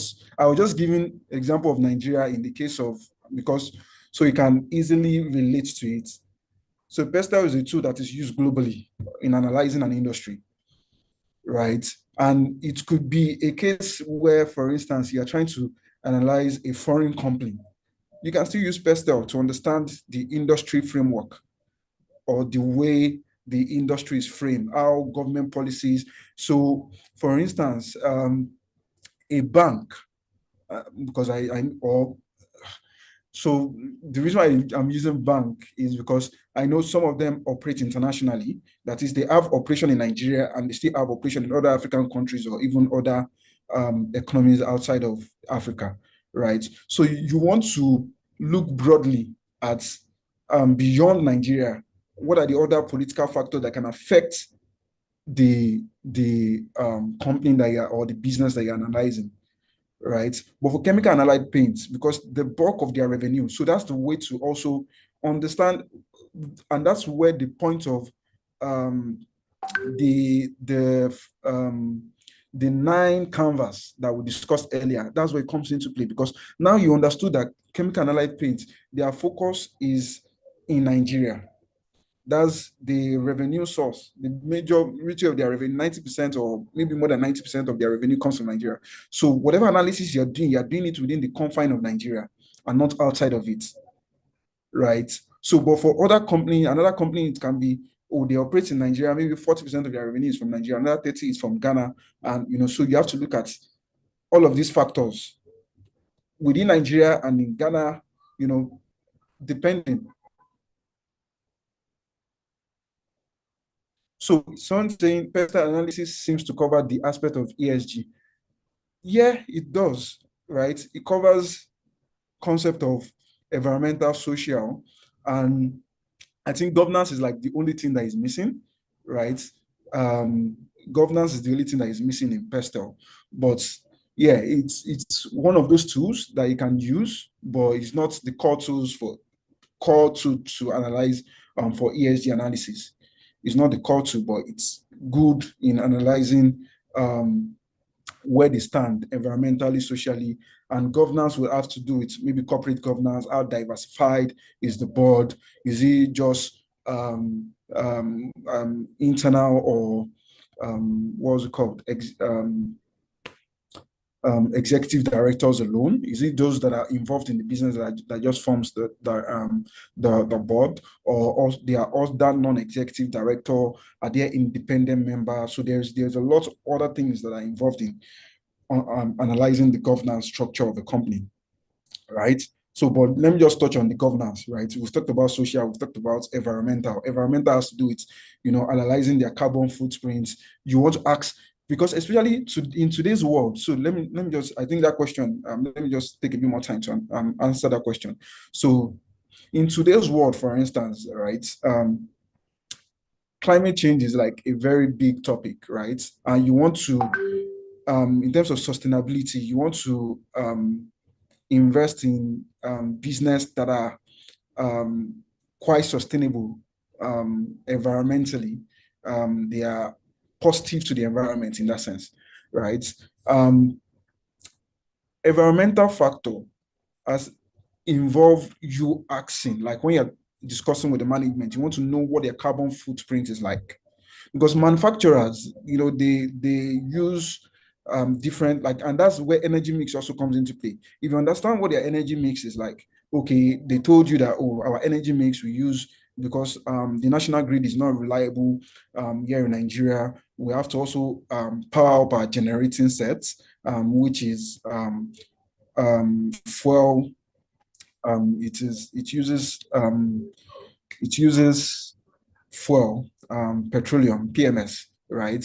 So which is not good for the environment in that sense. So you want to look at that, or are they using a more cleaner version of gas to power the operation, or are they using solar as alternative power?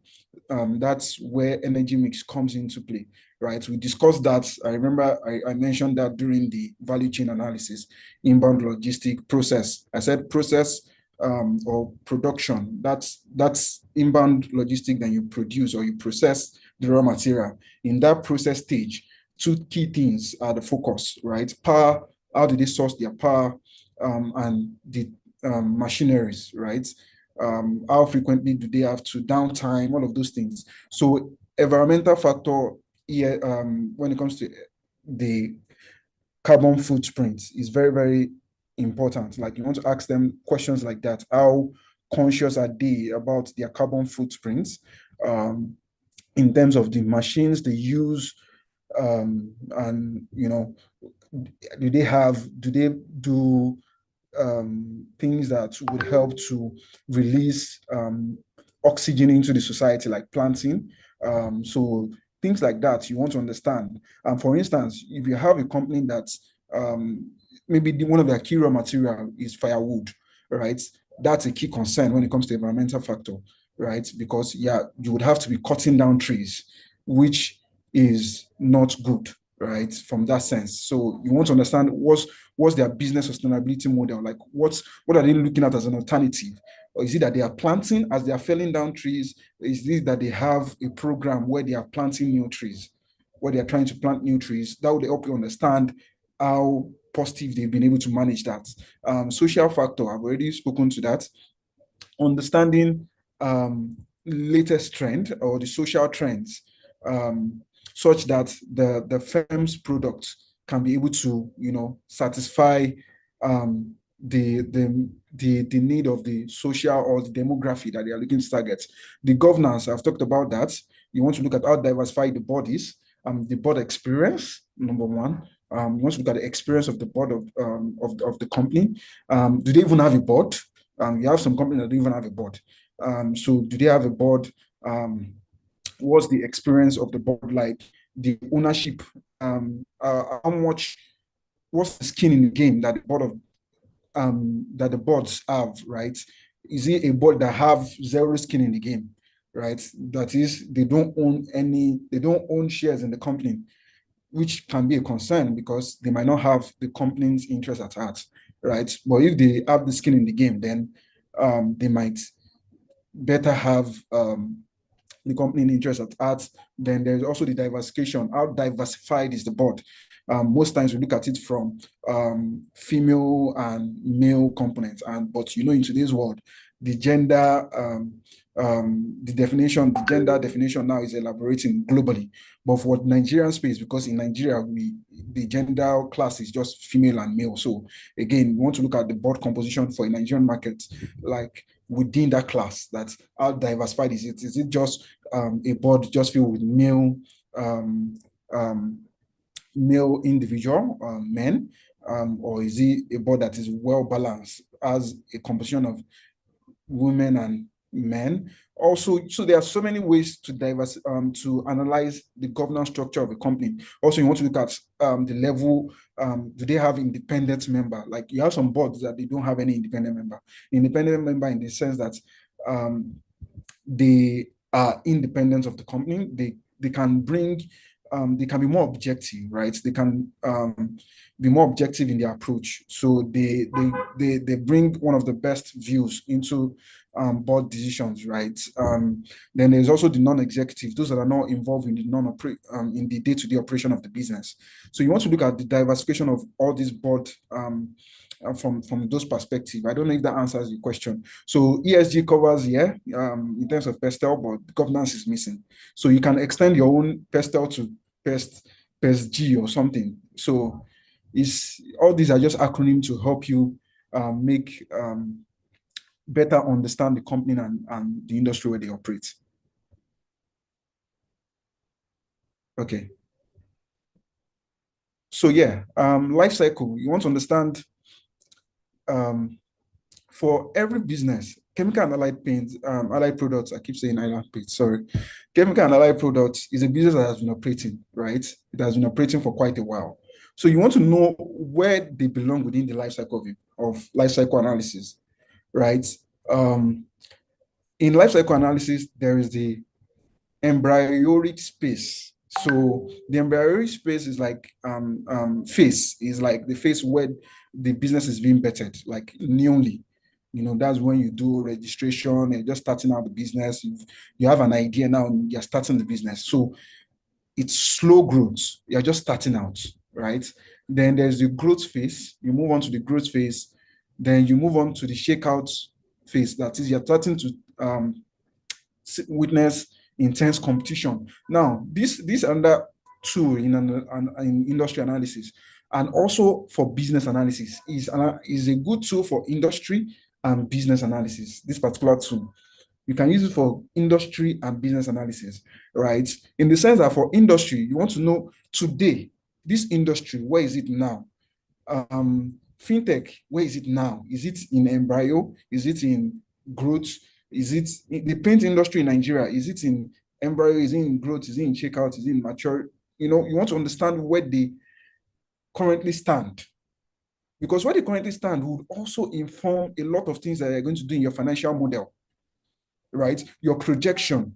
So if they're in their matured phase, for instance, you can't be expecting outsized growth like you now say expectation for next year. The company is now telling you that I'm going to grow by 30% or 50%. That's not possible at the point of maturity or shakeout. Those are features of a growth stage industry, right? So you want to understand where, then also for the business as well, where is the business situated in this life cycle, right? A good one when it comes to matured companies in the manufacturing space, for instance, that most people would normally use is companies like Nestle, for instance. We say, oh, they're in their mature phase. Everything is now stable, cash flow, outside cash flow, profitability lesser, right? Because of intense competition. But let me just talk about the features. So you can then understand where the company that you're looking at or the industry that you're looking at, where they belong, right? The embryonic space, like I said, is the space where you're just starting out, you get a new business idea, and that phase is characterized with slow growth, high prices, because you're just starting out. Like you can, start out with high price, your scale is too small. You have not yet increased your scale. So high prices, at this point, you're making significant investment. You're just starting out, and it's highly risky because the business can go down and the business can make it to growth phase, or it cannot. It may not. It may collapse, right? Some might not even make it beyond embryo, right? It's like a baby. Every business or industry is like a baby, right? There was a time that fintech was not a thing, right? Then it started out gradually, and we're starting to see some form of growth and within that industry. In manufacturing, the same thing. So growth phase is represented with increased demand. Now people are now aware about your product. You've achieved scale. Now this is a stage where there's increased demand for that product. Embryo space is like space where you're still trying to get your market, you're still trying to understand a lot of things. Growth phase, now you've understood all of these things. Now they are growing. There's rapid demand for the product. There is improving profitability, right? In the growth phase. Also in the growth phase, there might be zero profitability actually. So then there is lesser competition at this growth phase, but competition starts coming from growth phase, because as you're growing, as the industry is growing, new players will start entering and saying, then there is profit to be made here. So people will start entering. And that's what will now lead to shakeout phase, where profitability will now start declining, because as more players are entering the space, your ability to increase price starts to weaken. Unlike when you're in your embryo space and your growth phase, where you can still increase price, as more players are entering, your ability to increase price start to reduce. So yeah, intense competition within the shakeout phase, declining profitability. Then there's a maturity phase. Maturity phase is a phase where the industry has attained a level of maturity, that is, there is now almost a matching supply for every demand. There's a matching supply for every demand. Capacity, there's now excess capacity to meet the demand. At the growth phase, there's less capacity to meet demand. So people are growing to meet up with that, catch up with that demand. So at maturity phase, there's excess capacity to even meet the demand. So that's another way to look at it. So in another way to understand this in your analysis, in your discussion with management, is to understand, what's their capacity utilization like? Is their capacity utilization as a result of competition? Like maybe they say, our capacity utilization just currently is about 60%. So that is, they have 40% that they are not using.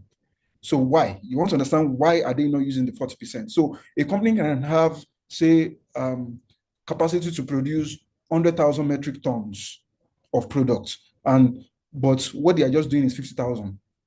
Why is the question? Is it a case of, there's now a lot of supply in that space that if we start producing 100,000 tons, we might not be able to get buyer for it. So what we think makes sense at this point is just to produce 50,000. So you want to understand all of these things. So for companies at the maturity stage, or for industries at the maturity stage, there is excess supply, or supply that matches what's called demand in the industry. So there's no unfulfilled demand in the industry. So at this point, you start to see industry consolidation, like we saw in the banking industry. So they are attaining a level of maturity. People are now starting to acquire smaller players. That's a way for them to grow, because there's little room for them to grow now. So one way to now grow is to acquire new players in order for you to become larger and improve revenue, right? So because you can't easily increase prices and all of those. So now you're at the stage where you are just looking out for new businesses or smaller businesses to acquire in order to become bigger. So then there is also a stage, and again, you can start from maturity. An industry can be at maturity today and go back to growth phase, and that's through the use of technology, right? You can, like for instance, AI has changed a lot, right? There are some things that were not possible before, but with the advent of AI, new growth area opened up for businesses. So now they were in the maturity phase, but suddenly because of the technology advancement, they were able to remodel their business and start off again from growth. So you want to understand the role of technology in this as well. You want to take account of that. But all of this goes into how you think, your assumption that goes into your financial model and your valuation. So I use banks here, but I don't think we have enough time to look at this. Let me see. I don't think we do. So I will just move on. I already explained some of the things there already in my explanation earlier. Company analysis in terms of strategy, right? There are three major competitive strategies that every company has. Now, we've looked at a lot of things. When you're analyzing the company, you want to understand, most companies will not tell you. So this one is not something that you can get a direct answer from the leadership of the company. So it's all of the things that you've done so far that will help you to tease out where they lie in all of these three key strategies that most companies will normally utilize or use. The three core strategy that most businesses use is either they are a cost leadership, that is, they have the skill to minimize costs such that they can price better than their competitors. That's the strategy. The strategy is to minimize cost such that would help them to maximize profits. So for instance, if this is an highly competitive industry where price adjustment is quite difficult, what then do? You try to minimize your cost in order to maximize profits. So that's one way. Another way is product differentiation. That is, yeah, we all are selling paints. Beggar Paints is selling paints. There's another, there's CAP, then there's one more. I'm trying to remember the other one. So there are like three major ones, three major producers of paints locally in Nigeria, right? And it's all paint, it's white, yellow, whichever color you want to, for instance, whichever color you want, you get either from either of those three players locally. So how then do you tell your customer that ours is like the best, right? It could be quality, it could be product quality, that's product differentiation. It could be branding. And the other strategy could be another strategy, and I think where CAP lie here is product differentiation. Their own core focus is mostly product differentiation, that we offer you the best quality. Yeah, they lead on other things, but I think where they kind of focus on, from what I've seen, is product differentiation in terms of the quality of their product. That is, if you use our product, you can tell the difference from the other two players, right? And for some other companies, it's about focus on niche markets, right? So it's a case of, we are not competing with everybody. We're just competing for this particular market. That's all. We're fine. We're not doing retail, like we're not doing mass market. Our own market is just people within the corporate segment. We're just looking at companies that are building, or real estate companies that are building new structures. Those are the only people that want to serve. Another company can say, what want to be serving going forward is just oil and gas people, right? Those to supply them adhesive for their equipment and all of those things. So those are the market that want to serve. So you want to understand. And again, a company most times would have try to maximize all of these three, but they would always stand out. One will always stand out. Maybe product differentiation, maybe cost leadership, maybe the niche markets. So quickly, let me just run through this before I wrap up my presentation, right? Just to quickly run you through introduction to the stock market. For the purpose of this competition, right? That's why we'll just be looking at this. I'm sure all of you on the call, this is not the first time you are hearing stock markets or equities markets, for instance. Equities markets is a platform where you sell shares or buy shares, right? Facilitates the buying and selling of ownership stake in a company. That's the market. When you want to buy an ownership stake in a company, you go to the equities market. The debt market is where you borrow or lend money to a company. The equity market is ownership. I want to own part of this company. What platform can you do that through? Is through the equities market, buying shares or units of the company. And what's the role of stock exchanges in a stock market? The stock exchanges is the platform itself that facilitates this buying and selling, right? For instance, there are other platforms. If you want to buy and sell, I'm trying to find an example that would be a good alternative, right? If you want to buy and sell, what can you buy and sell now? So if you want to buy and sell stocks, so that's the way to put it. So if you want to buy and sell stocks, the platform to go to is what? The stock exchange. They are the one that facilitates, and they also regulate activities within that space, like this, so that somebody is not taking advantage of another person, because there is the buying side, there's the selling side. So they are like the intermediary. So they facilitate, they bring the buyer and the seller together. They help them meet each other. So that's the role of stock exchanges. For Nigeria, we have the NGX. the Nigerian Stock Exchange. So for anything about CAP PLC, for instance, you can get it on Nigeria Stock Exchange. Just Google Nigeria Stock Exchange CAP PLC or Nigeria Stock Exchange listed companies or disclosures, corporate disclosures, and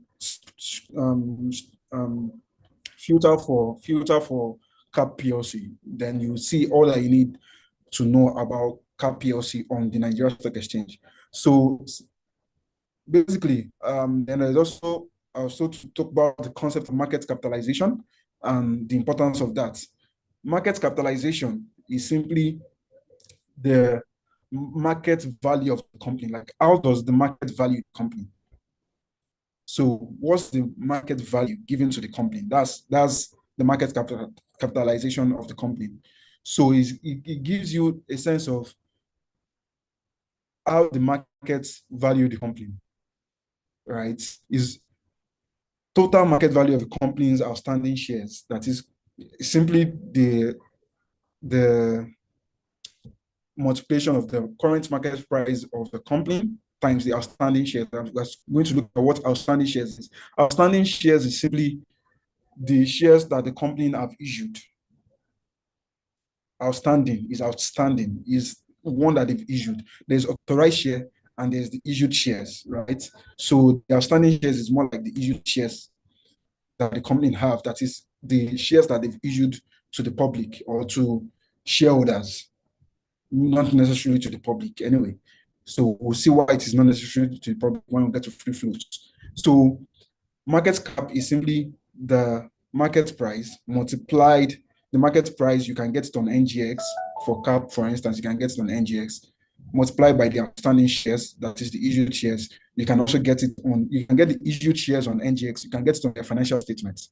For the current market price, you can get it on NGX website. Just Google NGX website, CAP PLC, you'll find it there. So the latest market price, so times the issued share, gives you a sense of the total worth. That is what the market thinks the total worth of the company is. Please note my use of word. What the market think it is worth is not necessarily what it is worth. So that's where valuation now comes in. You as an analyst, you now do valuation to try and, find the true worth, like what you think it should be worth. The market think it should be worth this price. That's market price. The market price is saying that this is what the markets think the price of the company, a unit of a company, should be. Market cap is the total value, that is the total value of that company. This is what it is, which is market price times issued shares or outstanding shares. Hope that's clear. And your own purpose as an analyst is to then find the true value of the business, that's the fair value of the business. An estimate, like doing an estimate to say, is the market correct or not? That's your purpose as an analyst. And that will then help you that will then inform whether to buy or to sell or to hold in terms of your recommendation when you get to valuation, right? So your own purpose. And the reason why we've done all of this industry analysis and business analysis is just to help you in formulating the best assumption that will go into your financial model and into your valuation. Without understanding the business, without understanding the industry, you can't formulate a fair assumption. You just be formulating an assumption that might be out of context or that might not be in line with reality or in tune with reality. Because again, you can see some of the things we've spoken about in the industry analysis and also in the business analysis segment of this presentation.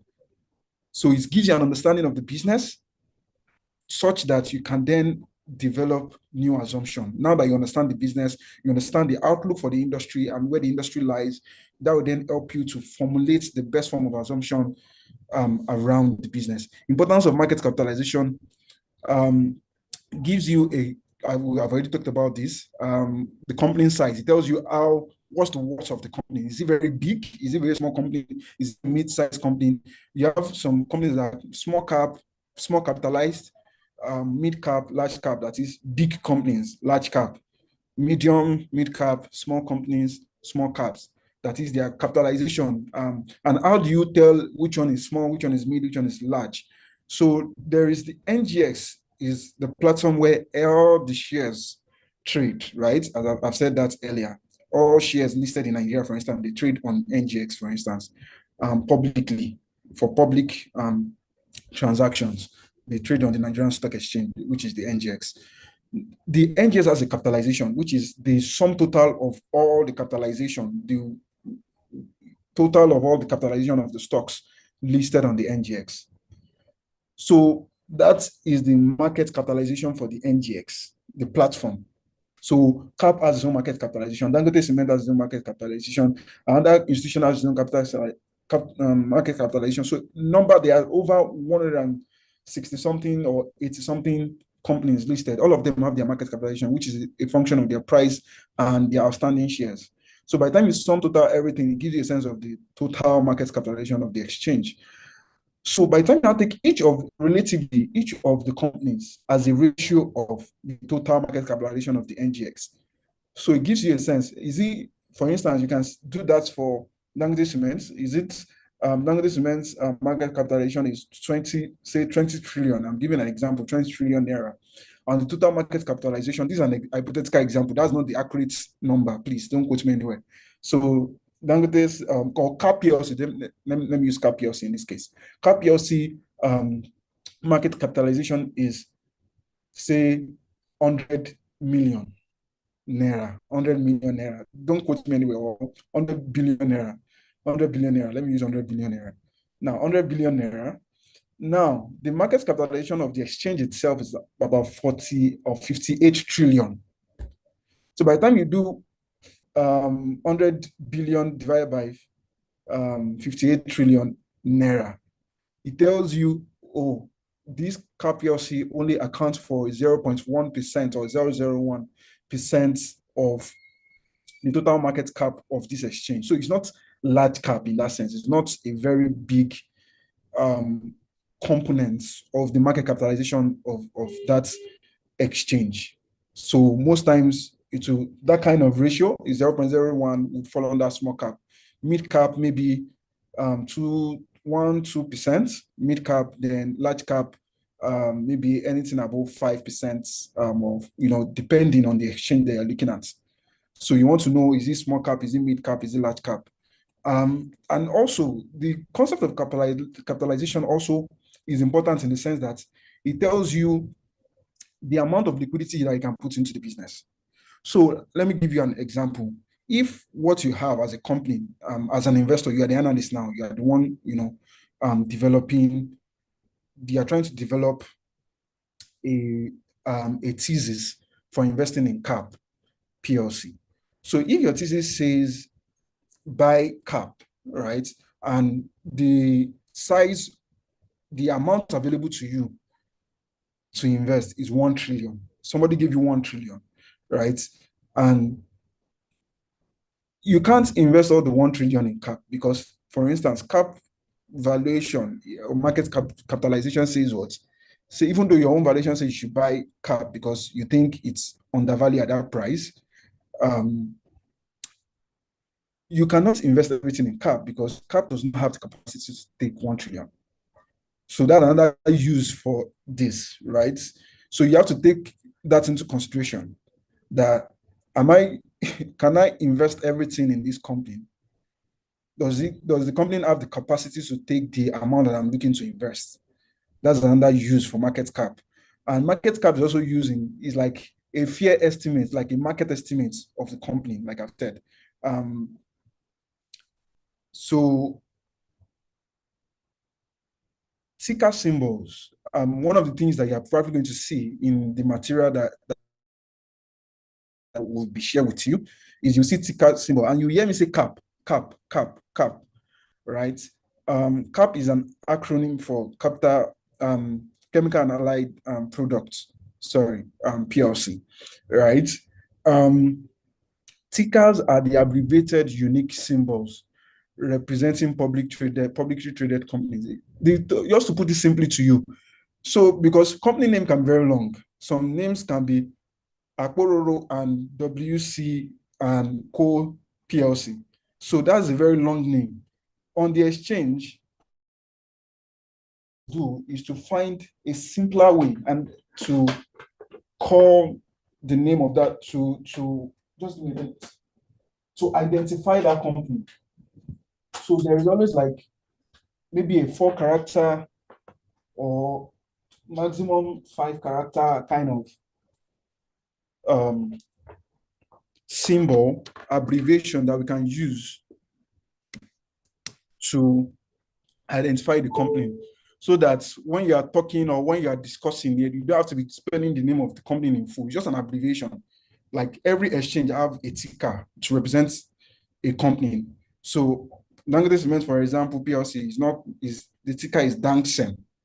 So if you are looking for anything Dangote Cement on Nigerian Stock Exchange, you can use ticker DANGSEM to find it. If you are looking for Chemical and Allied Product PLC, you can use CAP to find it. It's a unique code. There is no other company that will have it. That's the concept of the uniqueness. So it's unique to Chemical and Allied Product PLC. It's unique to any company in abbreviation for quick identification of the stocks or the entity that is being traded.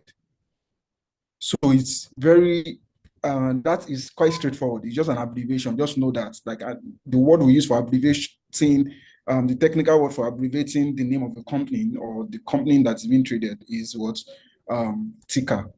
For on the London or on the New York Stock Exchange, for instance, when you're looking at Apple or you're looking at the ticker will be AAPL. AAPL. That's Apple. So every company has an abbreviation. That's the ticker. Share outstanding, like I mentioned earlier, is like the issued shares. Total number of company shares held by shareholders. Shares that has already been issued to shareholders. Right. So those are the shares. Issued shares. You use that in computing your earnings per share. You also use that because those are the shares that have been given to shareholders. So it tells you the voting power. Right. So issued shares. You want to know share outstanding, who has controlling interest. Is share outstanding that you use to determine that. So if a particular company or a particular individual owns 50% of the share outstanding, then that person has maybe majority stake. It's not necessary that it's 50 or above. It can be 25, it can be 30. The point is it has the majority stake in the company. So share outstanding, and is also using calculating market cap, as I've mentioned earlier. Free floats, I mentioned this previously, that is not necessarily to the public. Share outstanding is not necessarily to the public, like, oh, total number of shares issued to the public. No, not necessarily. It's total number of shares issued to shareholders, like in the hands of shareholders, that's share outstanding. Free floats speaks to the number of shares, the portion of the company shares available for trading purpose, available for trading on the stock exchange. So a company can have, say, share outstanding of total units of share outstanding is 100 million units. Are you with me? Sorry, I said, are you with me? Now, a company can have 100 million units of shares outstanding or issued, and only 10 million of it is available to be traded on the stock exchange. That is, from time to time, if you want to buy the stock on the stock exchange, what is available to be traded is 10 million units. The remaining 90 million is being held by a shareholder and is not available for public trading. That is, the person holding it is not bringing it to the exchange to trade. He has not floated it for the exchange to trade. It's restricted.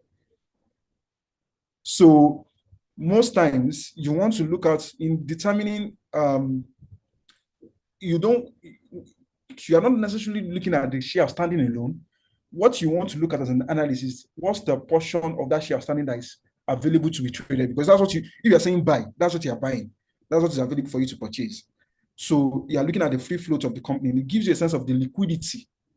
That's what you call it. It gives you a sense of the liquidity.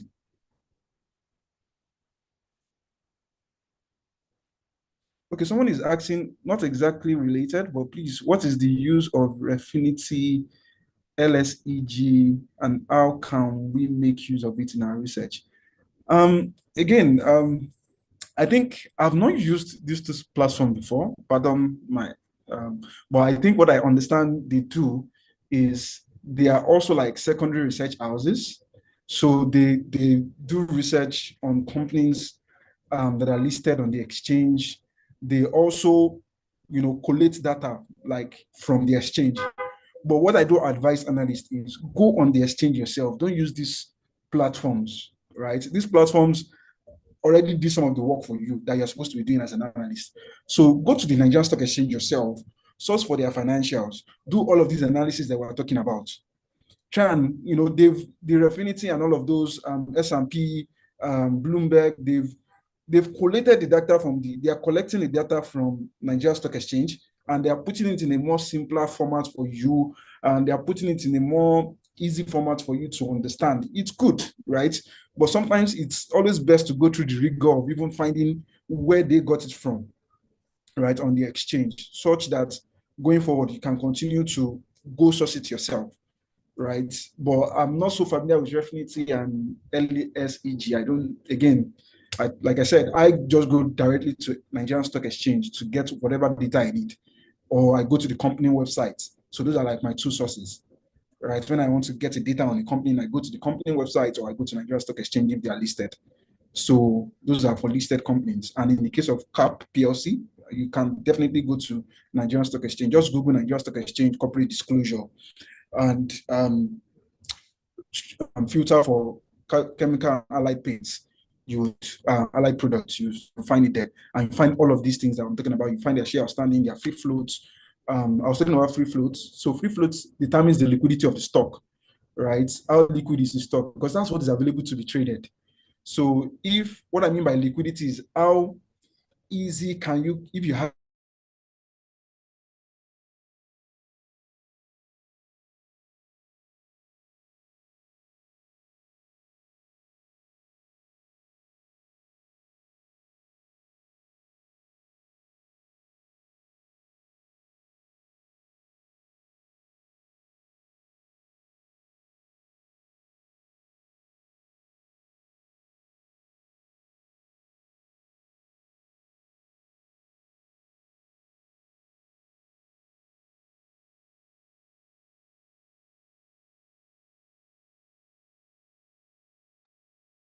Uh, Hello, Yinka. Just checking if Hi, Yinka.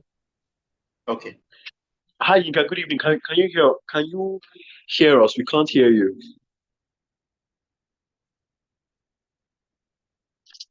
Hello. Good evening, Yinka. Are you there? I think the network just came off. Yes. So please give us a moment. It must be some mild technical issues. We'll be back shortly. Thank you.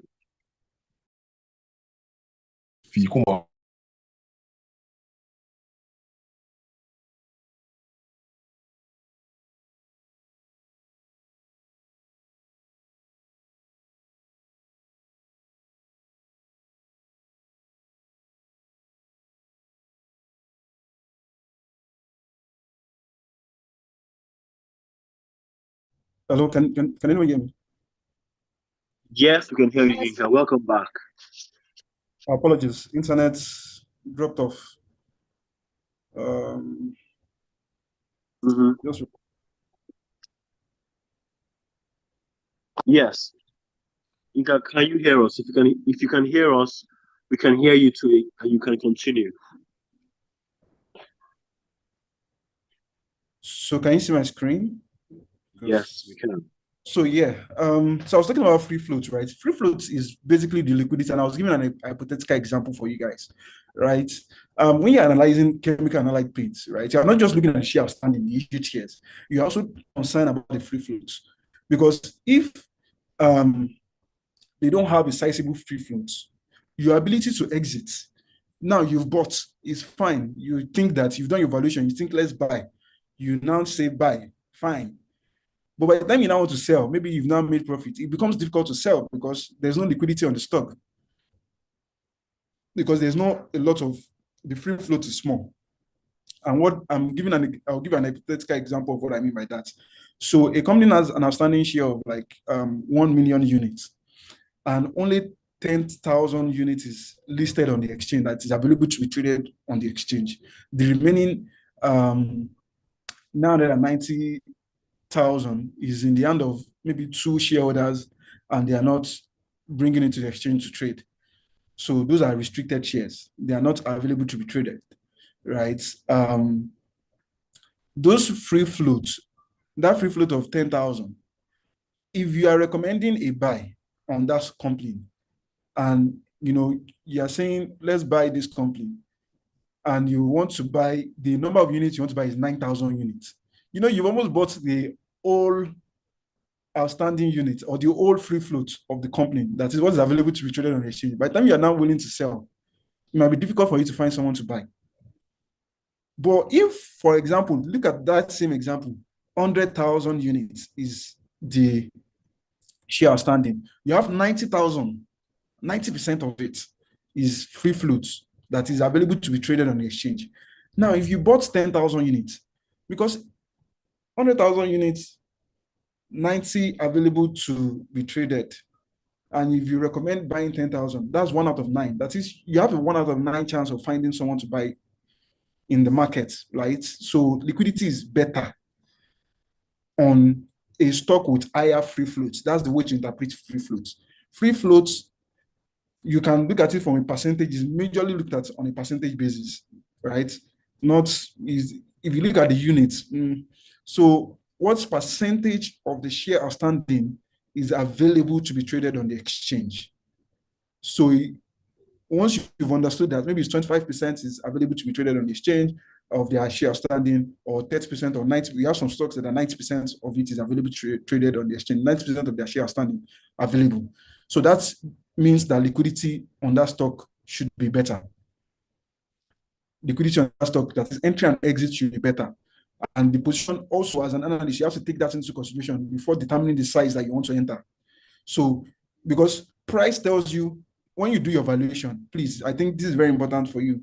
Now, when you do valuation, what valuation goes, the end product of valuation is price. Like, you come up with a price, and you now compare the price with the market price to then determine whether to buy or to sell or to hold.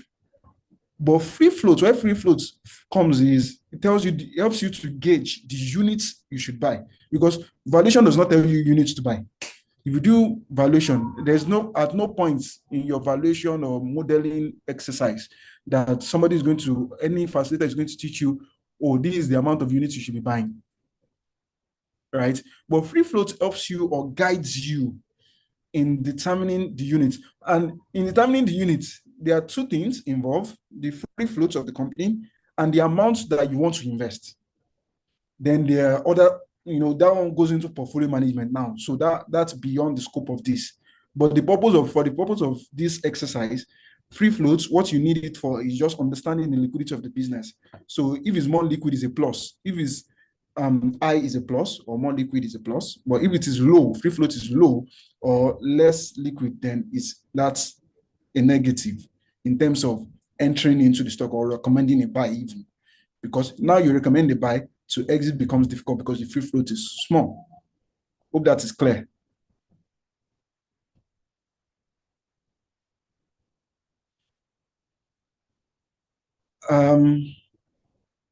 So yeah, that brings us to the end of the presentation in itself. Just we've looked at industry analysis, business analysis, and we've taken like a quick detour into stock market and understanding some key things in the stock market, like tickers, which is an abbreviation, share outstanding, issued shares available in the hands of shareholders. Then you have free floats. Is a low free float in any way a sign of current shareholders' confidence in the company? No, it has nothing to do with confidence in the company. Even, in fact, a low free float might even be interpreted as a strong confidence, because what that means is the shareholders are not willing to trade their shares. That's why they are not releasing it. That's why it's not available to be traded. So in fact, you can even interpret it to mean like strong confidence from the current shareholder. They are unwilling to release the bulk of their shares to be traded on the exchange publicly. So it can it's even the other way, if at all you want to interpret it, but it has nothing to do with confidence in the company or not. Free float is just it has more to do with the control that the owner wants to have. Let me put it that way. It has more to do with control. That is, if, for example, if the owner of CAP PLC is scared that I don't want to lose control of this company, right? He's not going to put out his shares on the exchange to be traded. So that's the idea, and that will translate to low free float. But for you as a minority shareholder, you are not there. Your own purpose as a shareholder, or most times, is not to control the company. Your own is, I want to make profits. I want to, help the company grow. I want to do something. Whatever your purpose is, there are different purposes to entering into an equity position, right? Most times it's not for the purpose of controlling. It's most times non-controlling interest kind of positions that you want to take. So for you, it's more about liquidity, my ability to exit. Like, the valuation have told me to enter, that it's good for me to enter, like there's a mispricing here that I can take advantage of. But the free float also gives you a sense of liquidity. It's not the only measure of liquidity anyway. So, but I'm just using it as one of the gauge that you can use, that you want to look at is what percentage of their share outstanding is available to be traded in the open market on the Nigerian Stock Exchange, for instance, which is the free float. If it's 90% good, that means liquidity is better on that stock. It's likely to be better on that stock, right? But if it's lower than that, then liquidity might not be. But again, like I said, it's not necessarily the only interpretation of liquidity, even, right? Because I've seen cases, I'll give you an example. I've seen cases where a company has 10% free float. Ordinarily, by the definition I've given and by the explanation I've provided so far, you would think that, that's a red flag. The company is, there is not so much liquidity on the stock. But that is, in fact, not the case, because the case is that 10% of the share outstanding, by the time you look at it from a size perspective, 10% of their share outstanding is like 800 million. But for another company, they have 90% share outstanding, but that 90% is like, say, 20 million. The person that has 10% in terms of size is bigger than that person that has 90% in terms of the absolute amounts. But the good thing, and that's where free floats, and that's the points that I was trying to make with what I've said with free floats, is that the good thing about the free floats is that it just improves when a company has 90% free floats compared to a company that has 10% free floats. By that logic of, there is so much available to be traded on the exchange that it is easy for me to find a buyer when I'm ready to sell. That's the idea of free float. Free float tells you how easy is it for me, by the time I'm ready to sell, to find a buyer. How easy will it be for me to give you a sense of that? So that's the idea behind the free float. Any other question?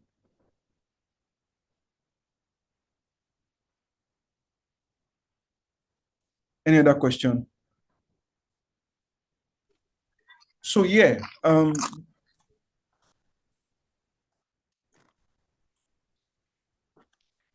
okay, I just wanted to say something. Hi, Yinka. Yeah. Okay. I'm sorry, please continue if you're speaking. Okay.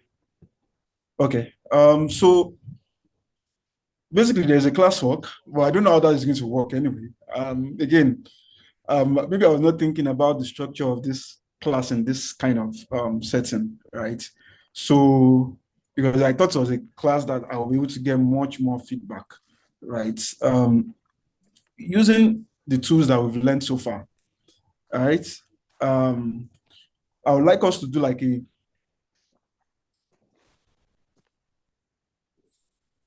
someone is saying, sir, can I use the voice notes? I don't know. I really don't know. So using the tools that we have learned so far, kindly do a business analysis for Chemical and Allied Product PLC, right? Looking at the company overview, yeah, I've just given you like a summarized view, right? Having gone through all that. Okay, I think these are no questions for me anyway. So yeah, so looking at the company overview, what's the background, Chemical and Allied Products PLC, what industry? Before you even do the industry analysis, you need to know the industry where they operate. Painting and coating, founded in 1957. CAP PLC is the leading manufacturer and distribution of paint and coating in Nigeria. Offered, these are things that would help you, like with this, you can now, like with this segmentation that I've done, you can now do like your canvas. You can do your canvas, you can do your value chain analysis, and you can do your maybe Potter's 5 analysis. So I don't know, this material might be shared with you. I'll send it to the society, then maybe to be shared with you, PDF.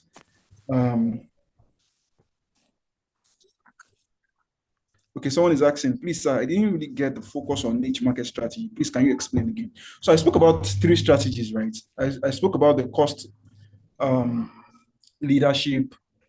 Then there is also the focus on niche markets.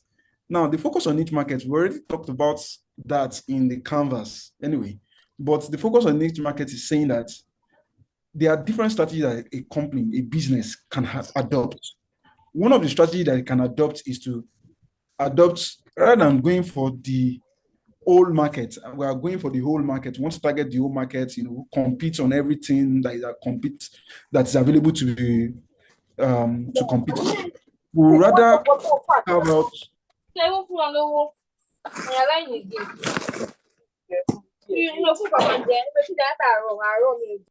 Hello? Okay. So the focus on niche markets is looking at it from the perspective of, we would rather carve out a niche market for ourselves. A niche market for a paint company could be that I've given an example. I give an example that they can create a niche for themselves, that what we want to focus on, our own company, going forward, is just businesses. We're not doing retail. We're not doing people that want to paint their one-room apartments. We're not doing all of those ones. That's not our own focus. The kind of product that we want to create is a product that will serve industrials. Do you understand? That will serve industry. That's the focus for us. We're not competing with other paint manufacturers to compete with them for people that want to paint their house or all of this. No, we're competing. Where we want to go and compete is where we think we have, and most times about where they have the technical advantage or the competitive advantage, right? I want to, and look at this business description. Its flagship brand include Dulux, premium quality paint for interior and exterior walls, ceilings and woodwork, caplocks, affordable paints for interior and exterior works. You can see Dulux is their premium quality product. Caplocks is their affordable paint product. So they are competing for a cap paint, they are competing based on premium guys, that is the institutionals, the industrials that wants the premium quality paints. Yeah, we have it. For mass markets, those ones that want affordable paints, their own is not the premium quality. What they want is something that will just serve the purpose. Or some people, they just want to paint their room that I'm paying rent for 2 years, at least a paint that will work for another 2 years or 3 years. I'm not painting the house for a paint I'm not buying a paint that will last me 10 years, because I'm not going to be in this house for another 10 years because it's a rented apartment. So they just want something affordable, right, for their interior painting. So there is a product that matches that they've created, CAP PLC. Santex, durable texture coating for exterior wall. This one is, they created another product for exteriors, not just interior. Like this one will not work for interior. You can't use it for interior. So those are those rough paints, those ones that when you put your body on it, that is like stones. So it's just for exterior walls. They don't use it inside. So Santex, they created something like that. Empel's industrial coating for marine, protective and high performance application. So those ones are mostly for oil and gas, for industrial. You can see they have different market segmentation. I've talked about target markets. We've talked about all of those things. So they have products that is serving the purpose for premium quality. If you are the rich guy, like you want premium quality product for your interior, go for the Dulux. If you are let me just paint my house, Caplux. You are the what's it called, industrials, that you need coating for. You know what coating are now? Coatings are mostly for their equipment. They need to paint their equipment such that it won't rust, to avoid rust and all of those things like that. You want something like that, great, go for it. MPEL. So they have different products that serve each of these markets. So the concept of focus or niche market is the focus. You can see the focus now. And that's why I say they can adopt all three strategies of cost leadership, product differentiation, and focus on niche. So this focus on niche, this is where focus on niche comes into play. I hope that's understood. Focus on niche is just identifying a category of the market or the customers and targeting them directly, rather than going for the full or the broad customer, like creating a product that serves everybody. Rather than creating a product that serves everybody, you create a product that just targets a particular segment. So yeah.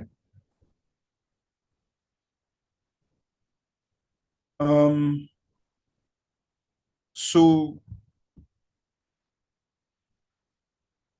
yeah, market position is a market leader. Competitors, Berger Paints, Portland Paints, those are like competitors here in Nigeria. Globally, you have PPG, Nippon Paints. There are other guys there too as well.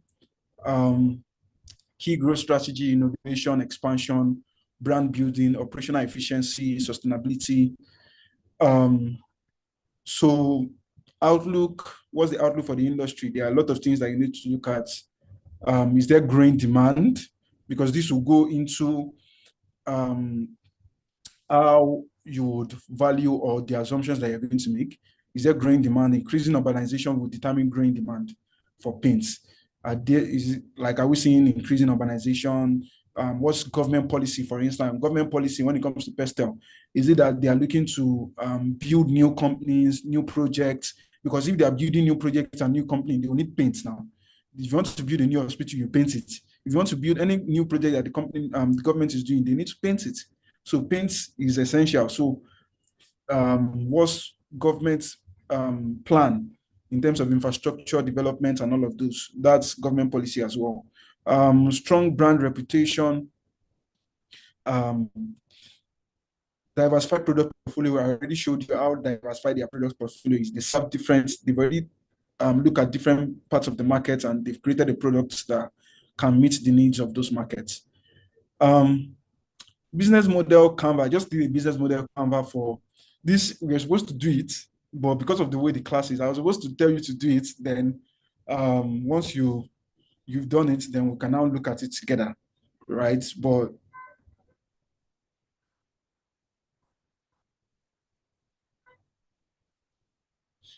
those are competitors. So someone is asking a question, sir. You said companies producing similar products are not close substitute. For example, firms producing similar paint products as CAP, what will you call them? They are their competitor. So I talked about that at this point. I recall. Yeah, I said threat of substitute products. Those ones are not the same, like Portland paints and Berger paints. Those are not substitutes. Substitutes are something in the stead of paints. But those that are producing the same product, those are rivals or competitors. Intensity of rivalry comes there. That's why you want to determine what's the intensity of rivalry between existing players. Do you understand? So those are rivals. Those are competitors. That's what you call competitors, not substitute. They are not substitute. They are competitors. So they are producing the same thing and they are targeting maybe the same market. So they are competitor or rivals. Hope that answers the question. So yeah, okay.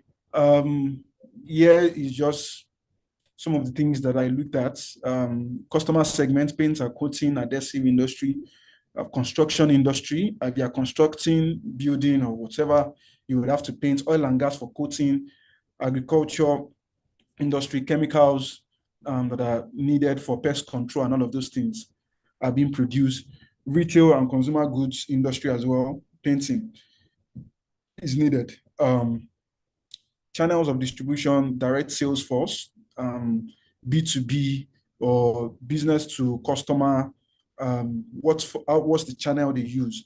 Is it B2B? Is it B2C directly? Or you want to understand, when I mean B2B, is business to business or business to customers. So what are the channels of distribution? Is it online? Is it direct sales force? Relationship, customer relationship. Is there a dedicated account manager or account officer, for instance? Is there a dedicated account officer, customer loyalty program? Value proposition, high quality product. That's CAP PLC. That's their value proposition, and they provide technical expertise. They think that they have a very good technical understanding, so they could provide technical expertise, especially for B2B, business to business, like oil and gas companies and the likes. Innovation, they're quite innovative, as you've seen the different product categories that they've come up with in order to satisfy different segments of the markets. So sustainability as well, you want to look at sustainability, that they provide eco-friendly products. They talk about providing eco-friendly products. We talk about pastel and environment. So you want to look at it from the environmental factor. They like all of, and this is the purpose of this Canvas. Canvas helps to understand the business such that every other thing you're doing, you can take it from here. You can come here and take it, come here and take it, come here and take it, like whatever you need, going for analysis purpose. Key activity, research and development, manufacturing, distribution, logistics, customer service. Cost structure, one of their biggest costs is research. Manufacturing cost, definitely. They also do a lot of research and they do a lot of marketing. So if you look at their cost structure, go through their financials, you see that. Product sales, revenue streams, product sales, services, they offer what's it called? After sales services. That is technical support, trainings on how to use their products and maximize value. Then there's licensing. The license. Okay. So they're licensing. The capital CAP PLC licenses technology to other companies as well, which generate revenue. They get revenue in the form of royalties. So these are things that, looking at their financials and the overview, you can then bucket it. How do they make money? They make money from licensing, make money from product sales, make money from after sales services. So cost structure, the major cost, manufacturing cost, then research, they do a lot of research, and marketing and sales costs. Those are like the three major costs that they incur as well. So these are things that I was expecting you guys to answer it, but because of the way the class is, I just had to show the answers that I developed. Talk about Potters 5. These are supposed to be things that you yourself should do. Again, I'm giving you expo already, because these things you're supposed to do it yourself. And these are things that you are supposed to use in your presentation for CAP. Again, these are self-explanatory, but these are things that I expect you guys to do. So I will still expect you guys to do it on your own. Go and take CAP PLC, all the things that we've discussed so far, all of these value chain analysis, the business Canva, fill it yourself and create it yourself. Then if you have any other question, you can as well ask. I think that brings us to the end of the presentation from my hand. Thank you. Hi, Yinka. Thank you so much for your time. Also, please, potential financial analysts, there is a group chat for all of you to join where we can communicate all classwork and resources to you. Endeavor to join it and share it with other other parties and other teammates who are currently not on the space. Join it and we can easily communicate with you. And thank you for your time, your attention, and it has been great working with all of you today. Thank you again.